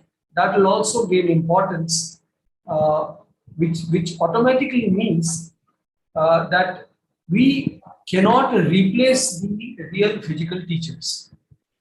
Now, online teaching, no doubt, is an option, but physical teaching brings in an aspect which you cannot do away with. And that is what we are all experiencing. When after the crisis, whenever they got the opportunity, they were rushing towards organizations, institutes, even leaving their homes. And even though technology was with them, so technology is not the ultimate thing with which they can stay for life. I was essentially very happy listening to our last speaker, Professor Ranjan, where he said that we can have holographic gurus. So, and the knowledge being transferred directly to the brain. Now, if one wants to be an engineer for a day, he can use the engineering data for a day, and next day he becomes a swimmer. Can that type of a data be available in one brain? So there are complexities, obviously, for sure. And if everything can be inside, well, then he may not remain human beings. So it will be a superhuman or something godlike, whatever you want to say. So that type of a technology intervention may ruin our own race also. There is a danger, at least I can quote. So I usually have earlier said also is we have made up of three main things. One is the body itself, the other is the brain, and the third one is the heart or the soul, whatever you call. So if brain is also lost to the machine, the body is already lost to the machine because machines have replaced our hands and all that. And now the heart part is left. The teachers have that heart to reach to the other heart and make them palpitate in the manner the real teacher wants him to palpitate. So that aspect of humanity should not be lost. Now, and we are also talking about the education and the educators being happy, which is at the core of the learning. So happiness also is in learning itself. The learning itself gives you the happiness, and that's the key, and possibly the end of education also, and education and the end of life also. So educators' happiness is the ultimate thing which will make the world happy, as we say. And that depends on his or her own education depth, the sincerity with which they have committed to their educational life, per se, the value system that they have followed up, and the acceptance of the situation. Like this time was the real test for individual creativity of the teachers to come from the traditional way to the digital way, and they have done it. It was also a test of adaptability, of course, and it is always, and it is going to be always, the test for their ethics. If the teachers lose their ethics, that will be the day when we are beginning with the doomsday, you can call this. So let the teachers not lose their ethics, and that retaining that ethics is the responsibility of the society, is the responsibility of the knowledge seekers. If they don't value the teachers, they realized it this time, but then if they don't value, somehow we'll lose out on many, many things. It was also the test of responsibility. The teachers have taken that up. It was the test of skills, of course, and the leadership. One word which is very important here is, even though the learnability aspect of individual student is always a question, and teacher fills that gap, making his own ways depending on the type of situation he has in the class. So this is therefore the time where we have the call for investment more in teaching and teachers. Now, coming to Amity per se, Amity had a very good infrastructure by and large right from beginning. So we didn't really have to invest much on the IT infrastructure.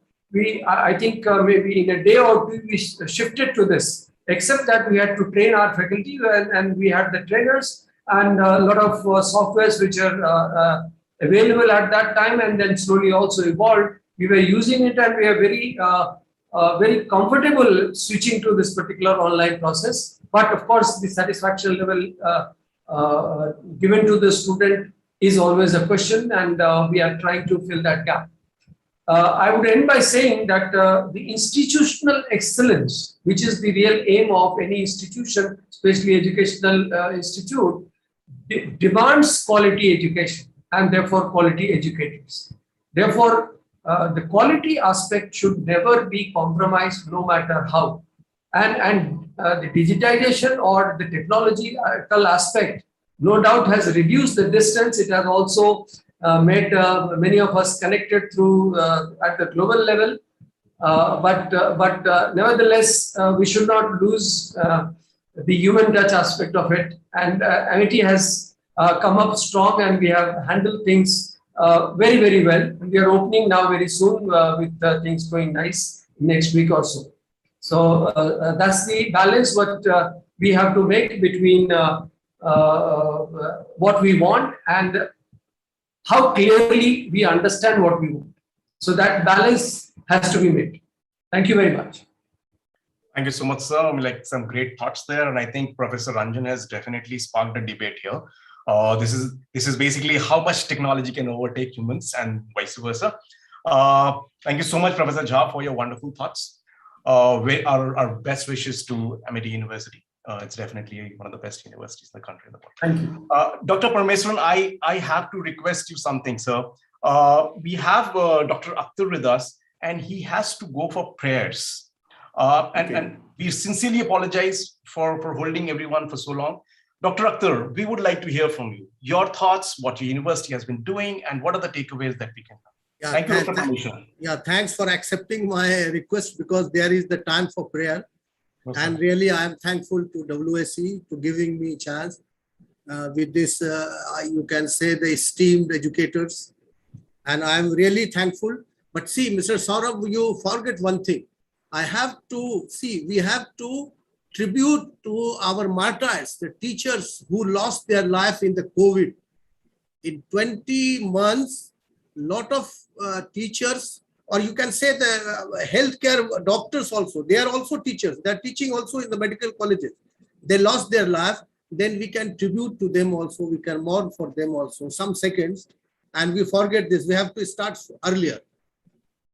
But we can say these are our heroes. They lost their life doing their job also, their task also. And you know, in the UP and other places and all corner of the world.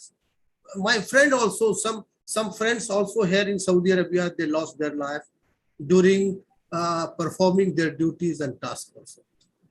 You see, one thing more. Actually, you know, I am the strategic advisor also working here in the King of Abdulaziz University since 35 years. And I am IT guy. And I am working as a data scientist also.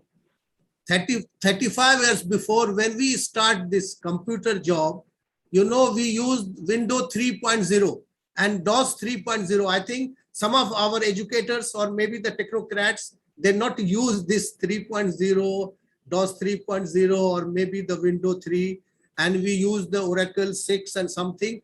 That time, see, we are transferring the data. Actually, I'm going for Professor Provost. Means he is doing to transfer the knowledge from brain to brain. That time we are doing the transfer the data through Earth. Means we are using the parallel cable from one PC to another PC. Now we don't need wire now. We are transferring from data to cloud, one cloud to another cloud. Maybe after 10 or 5 years, it will possible we can transfer the knowledge from mind to mind. Another most important thing, what is our topic? Actually, I prepared something on the topics that happy learning for the educator is one of the best things. Because see, the educators having not only one role, but I mentioned, because see, I am working as a data scientist. I extract the data that the educator having 7 roles. See, the first role is a specialist in his own subject or practice. And second role is learning. He is a mediator, he is an interpreter. And the third is the designer of learning programs and materials. He is a leader, he is an administrator, and he is a manager. The fifth is he is a scholar, he is a researcher and lifelong learner. Sixth one is he is an accessor, reviewer, and evaluator also. He can evaluate the student also, honestly. And the 7 is he is the community, he has citizenship, he works for the environment also. But if he has happy mind, if he is happy learning, if he create the happiness among the students, he can do all these 7 jobs very well, because you know the happiness and the positive emotions creates dopamine and serotonin in the brain also, and brain will function very in a perfect way. It means when you teach, see, I face a lot of educators and professors also. They are very harsh in the classroom with the student also. Either they are taking the class or offline and online also. But if you are making a smooth or conducive atmosphere in the classroom, either you are doing offline and inline, means offline or online also, if your attitude is good, if your teaching methodology means accepting the student, and you are not going to be harsh, and you are providing the happy learning to your students, you will get boost also, and you can teach your student and they will learn something from you. You see, some people, they are remembering their teachers or gurus long time, long time, because they learn a lot of things from their gurus also. It means this thing, no, in this COVID period, or you can say, because see what happened for us, there is no problem for online, because we have before, you know, in Saudi Arabia, and I will explain you, we know we have the 3 category of the teachings, like primary, secondary, and tertiary. See, we are in tertiary education system, but the primary and secondary, they suffered a lot in this pandemic. But for us, because see, in Saudi Arabia, they are giving the scholarship to the student also. We don't have problem for the resources also, because we are using before lot of digital mode also to train our student also. We have Blackboard and we are using the team also. Then we don't have any problem. But actually the problem is some teachers who has not aware of the digital technology, or maybe something familiar with these cameras and other things, they have problem. But you see, in this COVID, the technology is very advanced. Now people are enhanced also. And now the educators, if you ask some non-IT IT educator also, they are also very expert, and now they know about the use and importance of the AI and other digital technology and all these things. It means we have to apply this, and I think the AI and machine learning will be the future in maybe 5 or 10 years. And everywhere they, you see, they plan for 2030, they have vision for 2030 to utilize the technology and use this technology in the education also. And other things in the educations, we have to provide the educations for all, because everyone having birthright to get the educations. But see, in some countries like Asia and Africa also, some poor countries, they don't have the resources also.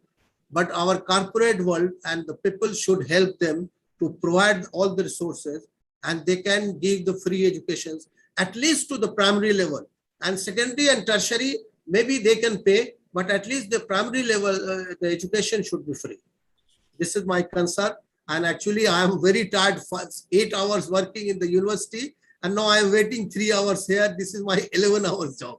Now I'm going to pray, and I thanks all educators and all, and I'm very happy to invite to attend this sessions. And there are a lot of things. Dr. Ajay Rana also, I agree with him also, and Dr. Ranjan is my guru. Actually, we are discussing on LinkedIn platform also, sir. And I'm really thankful to each and everyone. And I am thankful to Mr. Saurabh and WAC giving me chance to say something about the educations and about the technology. Because I have more than 35 hours working in technology, I told you. And I'm last but not least, I'm writing one book also. Maybe I can. This is my journey to IT from earth to cloud. Whatever we absorb or take experiences from this IT world, I'm going to make in a book format. And thank you everyone. And I'm going for prayer also. Sure, sir. My best wishes to everyone. Thank you so much, sir. Thanks for participating. We really are honored to have you here, and we look forward to further collaboration with you. And I need you to help me something regarding your what you are doing now. We need some help from you also. Sure, sir. We will connect. We'll connect on that. Thank you so much, sir. Thanks for your time and your wonderful thoughts. Last but not the least, so sorry, Dr. Parmeshwaran from NITI. So what are your thoughts? I mean, you've seen it all now.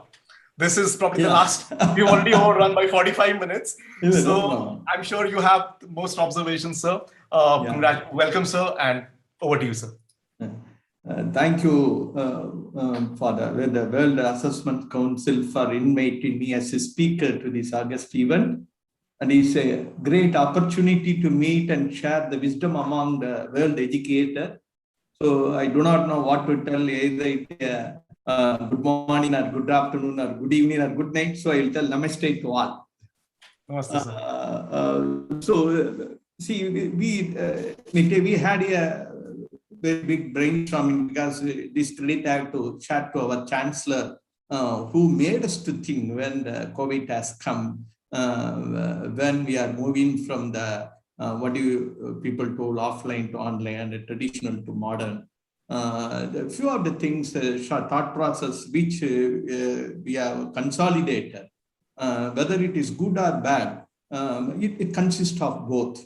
If you take the online, it has a goodness, and it also have the other side. Same for the offline.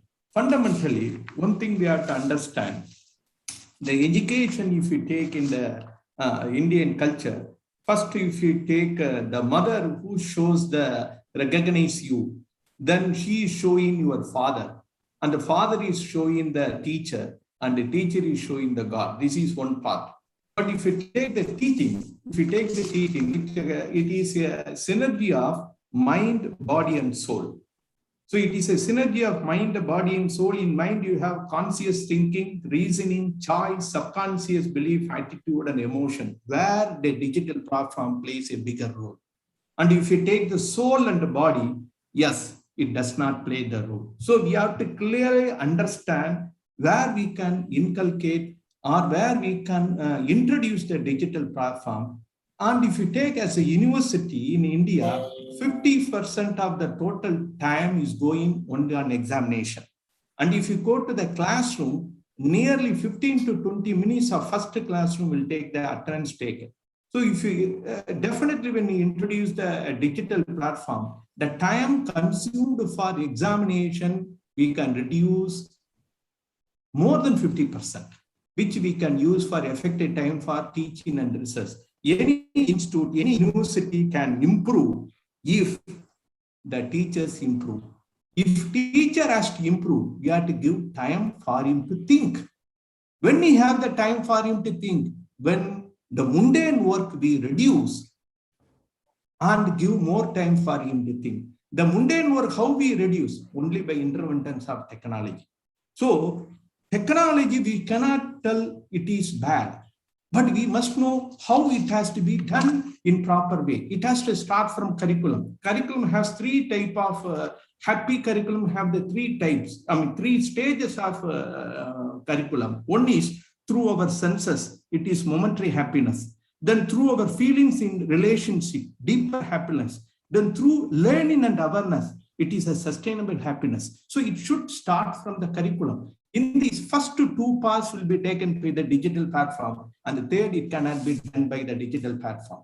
And if you take in our Hindu religious text, we call Upanishad, when a teacher, a Sadguru, a true teacher comes in his presence, the presence of true teacher, knowledge flourishes, sorrow diminishes, joy wells up without reason, abundance dawns, and all talents manifest. This is the 5 things they are telling. In this, 2 will be taken care by the digital platform. So what I want to tell here is very clearly, a happy teacher is equal to a happy student is equal to a happy world. No doubt in that. So it is something like a concrete. Basically a structural engineering. Concrete is a composite material. You ask people whether sand is enough. No, we need sand. We need coarse aggregate, which is we call small stone, and we want cement, and we want water. The same, if you add these 4, you will get a concrete. The same concrete is used in a platform in high-rise building. What it changes? It is a strength. The strength, when it is low strength, it is used in the platform. When it's a high strength, it is used in the high-rise building. Then how it is achieved? If we are adding any new material, no, material is same. The ratio is different. So when you change the ratio, the strength will differ. Same thing. When you take the digital platform, online platform, the ratio at which we are going to introduce, keeping the fundamentals of what is a teaching learning process, which I told mind, soul, and body. Then what is a happy curriculum, and what a teacher in present, a true teacher, a student has to achieve. These all we have to put it in a bigger blueprint, and we have to take which are the places we have to introduce the technology. Because of that, a teacher gets the time to think. If we get the time to think, a new innovation will come in the teaching methodology, and he will have time to research, both in teaching as well as also in learning, as well as in his technological development. So with this background, and since the time is very less, I don't want to take much time. I want to tell digital platform and non-digital platform, both are essential, but how intelligently we are going to introduce is going to be the question. So this platform has given the very good time for us to take this deliberation well. I'm confident it will give you more answers for the people throughout the world also. Thank you very much. Thank you so much, sir. Thanks for your time. Indeed, it is a very well integration that has to be done, whether it is digital or non-digital. And also a happy educator, you rightly said, happy educator is the happy student and a happier world. Thank you so much. Before I yield the floor for Professor Babulak and Professor Sancheti to close this event, if there is anybody who is here, I can see a couple of people. Thank you so much, Professor Srihari, who are here, and a couple of other people as well. If somebody wants to have a closing comment, please feel free.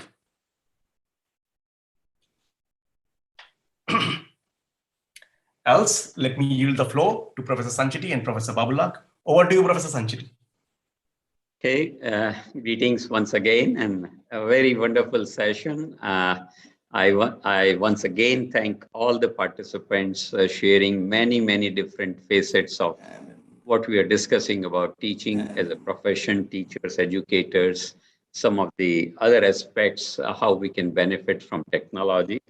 And I've learned a great deal. Let me tell you, I'm enriched.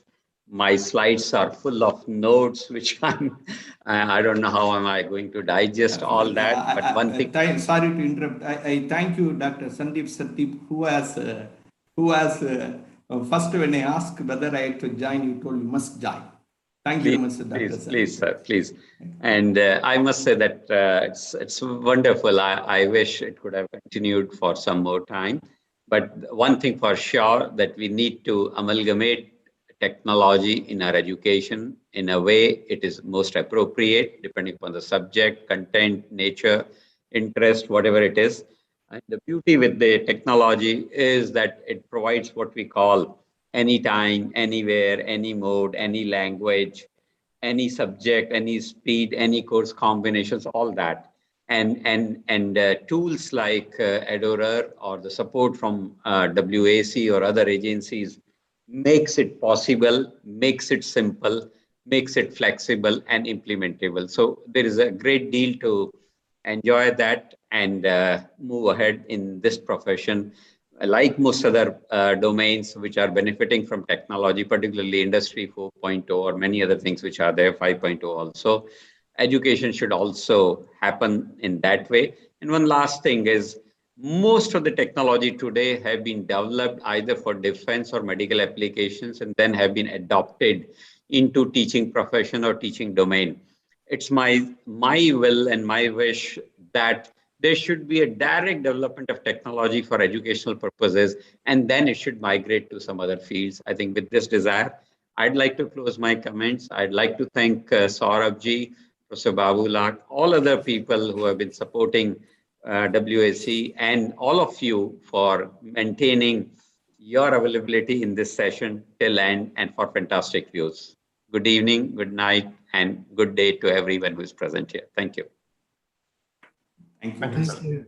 Thank you, Professor Sancheti. You have really brought to light a lot of valuable comments and, of course, a vision that we all share, and that is to empower every educator on the planet to deliver the best education, best quality of education to every student on the planet.